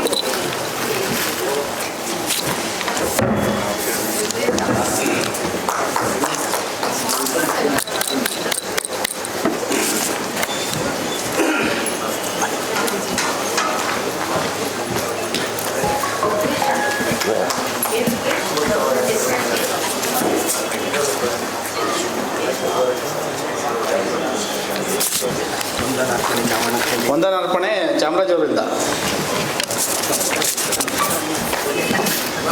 ವೇದಿಕೆ ಕೆಳಗಿರ್ತಕ್ಕಂಥ ಎಲ್ಲರಿಗೂ ಈ ಶುಭ ಸಂಜೆಯ ಶರಣಾರ್ಥಿಗಳು. ಶ್ರೀ ದಾಸೋಹಿ ಆಧುನಿಕ ಬಸವಣ್ಣ ಶ್ರೀ ಸಿದ್ಧಗಂಗಾ ಶ್ರೀಗಳ 7ನೇ ವರ್ಷದ ಪುಣ್ಯಸ್ಮರಣೆಯ ಈ ಒಂದು ಕಾರ್ಯಕ್ರಮದಲ್ಲಿ ದಿವ್ಯ ಸಾನ್ನಿಧ್ಯವನ್ನು ವಹಿಸಿ ನಮ್ಮೆಲ್ಲರಿಗೂ ಆಶೀರ್ವಾದ ನೀಡಿದಂತ ಪರಮ ಪೂಜ್ಯ ಚನ್ನಮಲ್ಲ ದೇಶಿಕೇಂದ್ರ ಮಹಾಸ್ವಾಮಿಗಳಿಗೆ ವಕೀಲ ಭಕ್ತರಿಂದ ಮತ್ತು ತಮ್ಮೆಲ್ಲರ ಪರವಾಗಿ ಹೃದಯಪೂರ್ವಕ ಭಕ್ತಿಪೂರ್ವಕ ವಂದನೆ ಅರ್ಪಿಸ್ತಾ ಇದ್ದೇನೆ. ಅದೇ ರೀತಿ ಈ ಒಂದು ಕಾರ್ಯಕ್ರಮದ ಅಧ್ಯಕ್ಷತೆ ವಹಿಸಿದಂತ ಹಿರಿಯ ವಕೀಲರ ದೇವದಾಸ್ ಅವರಿಗೆ ನಮ್ಮೆಲ್ಲ ಸ್ನೇಹಿತರಿಂದ ಒಂದು ಸನ್ಮಾನ, ಗೌರವ ಸಮರ್ಪಣೆ. 7ನೇ ವರ್ಷದ ಪುಣ್ಯಸ್ಮರಣೆ ಕಾರ್ಯಕ್ರಮದ ಉದ್ಘಾಟನೆಯನ್ನ ಮಾಡಿ ಗುರುಗಳ ಬಗ್ಗೆ ಮಾತನಾಡಿ ನಿರ್ಗಮಿಸಿದಂತ ಕರ್ನಾಟಕ ರಾಜ್ಯ ಸರ್ಕಾರದ ಗೌರವಾನ್ವಿತ ಮಾನ್ಯ ಸಚಿವರಾದಂತಹ ಈಶ್ವರ್ ಖಂಡ್ರೆ ಅವರಿಗೆ ತಮ್ಮೆಲ್ಲರ ಪರವಾಗಿ ಮತ್ತು ವಕೀಲ ಭಕ್ತರ ಪರವಾಗಿ ವಂದನೆ ಅರ್ಪಿಸ್ತಾ ಇದ್ದೇನೆ. ಅದೇ ರೀತಿ ಈ ಕಾರ್ಯಕ್ರಮದಲ್ಲಿ ಮುಖ್ಯ ಅತಿಥಿಗಳಾಗಿ ಬಂದು ಸಿದ್ಧಗಂಗಾ ಶ್ರೀಗಳ ಬಗ್ಗೆ ಮಾತಾಡಿದಂತ ಕರ್ನಾಟಕ ಉಚ್ಚ ನ್ಯಾಯಾಲಯದ ಗೌರವಾನ್ವಿತ ನ್ಯಾಯಮೂರ್ತಿಗಳಾದಂತ ರವಿ ಹೊಸಮನಿ ಅವರು ಕೂಡ ತಮ್ಮೆಲ್ಲರ ಪರವಾಗಿ ಮತ್ತೆಲ್ಲ ಭಕ್ತರ ಪರವಾಗಿ ಹೃದಯಪೂರ್ವಕ ವಂದನೆ ಅರ್ಪಿಸ್ತಾ ಇದ್ದೇನೆ.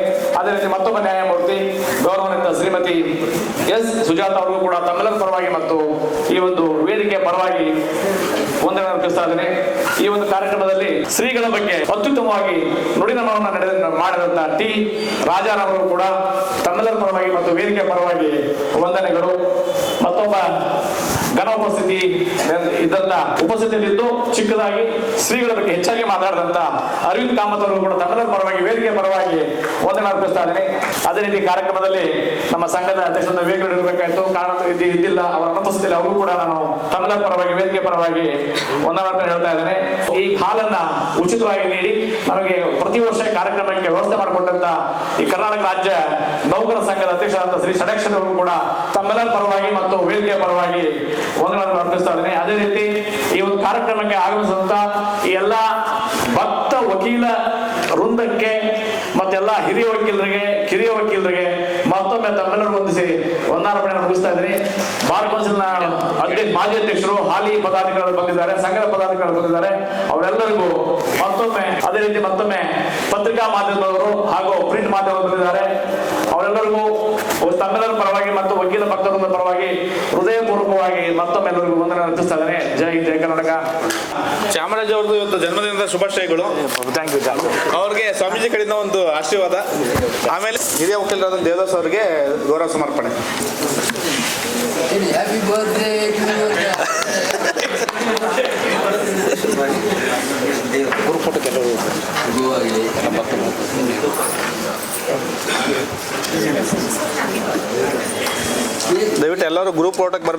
ದಯವಿಟ್ಟು ಎಲ್ಲರೂ ಗ್ರೂಪ್ ಫೋಟೋಕ್ಕೆ ಬರ್ಬೇಕಂತ ವಿನಂತಿ ಮಾಡ್ಕೊಳ್ತಾ ಇದ್ದೀನಿ.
ಬೈಟ್ ಮಾತಾಡಿ ಅಂತೇನು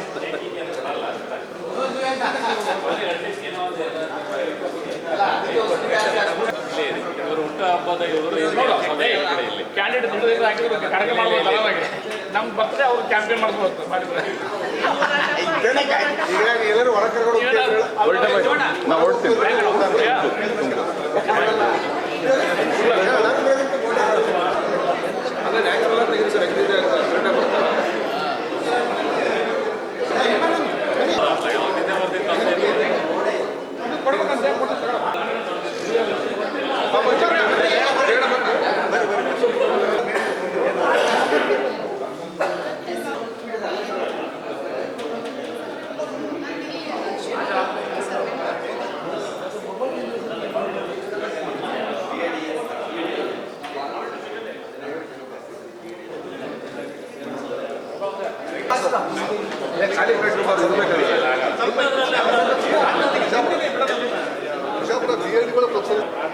ಹಾಂ ಸರ್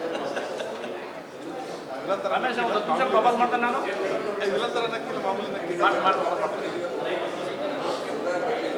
ಜಿಗಿ ಬಾ ಬೇಗ ಬರೀ ವಿನಾಯಕ ಬರ್ಲಿ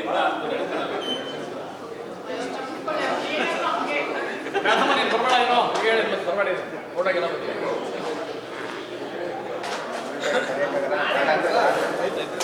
ಹಂಗೆ ತೆಗೆದ್ಬಿಡಪ್ಪ ಊಟ ತೆಗೆದ್ಬಿಡು ವೇಟ್ ಮಾಡ ಬರಲಿಲ್ಲ ನಾವು ಬರ್ರಿ ಶ್ರೀಧರ್ ಬರ್ರಿ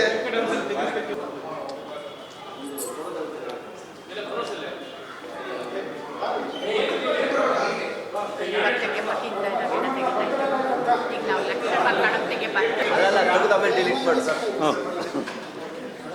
ತಿನ್ನಿ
ಹಾಂ ತಗೊಂಡು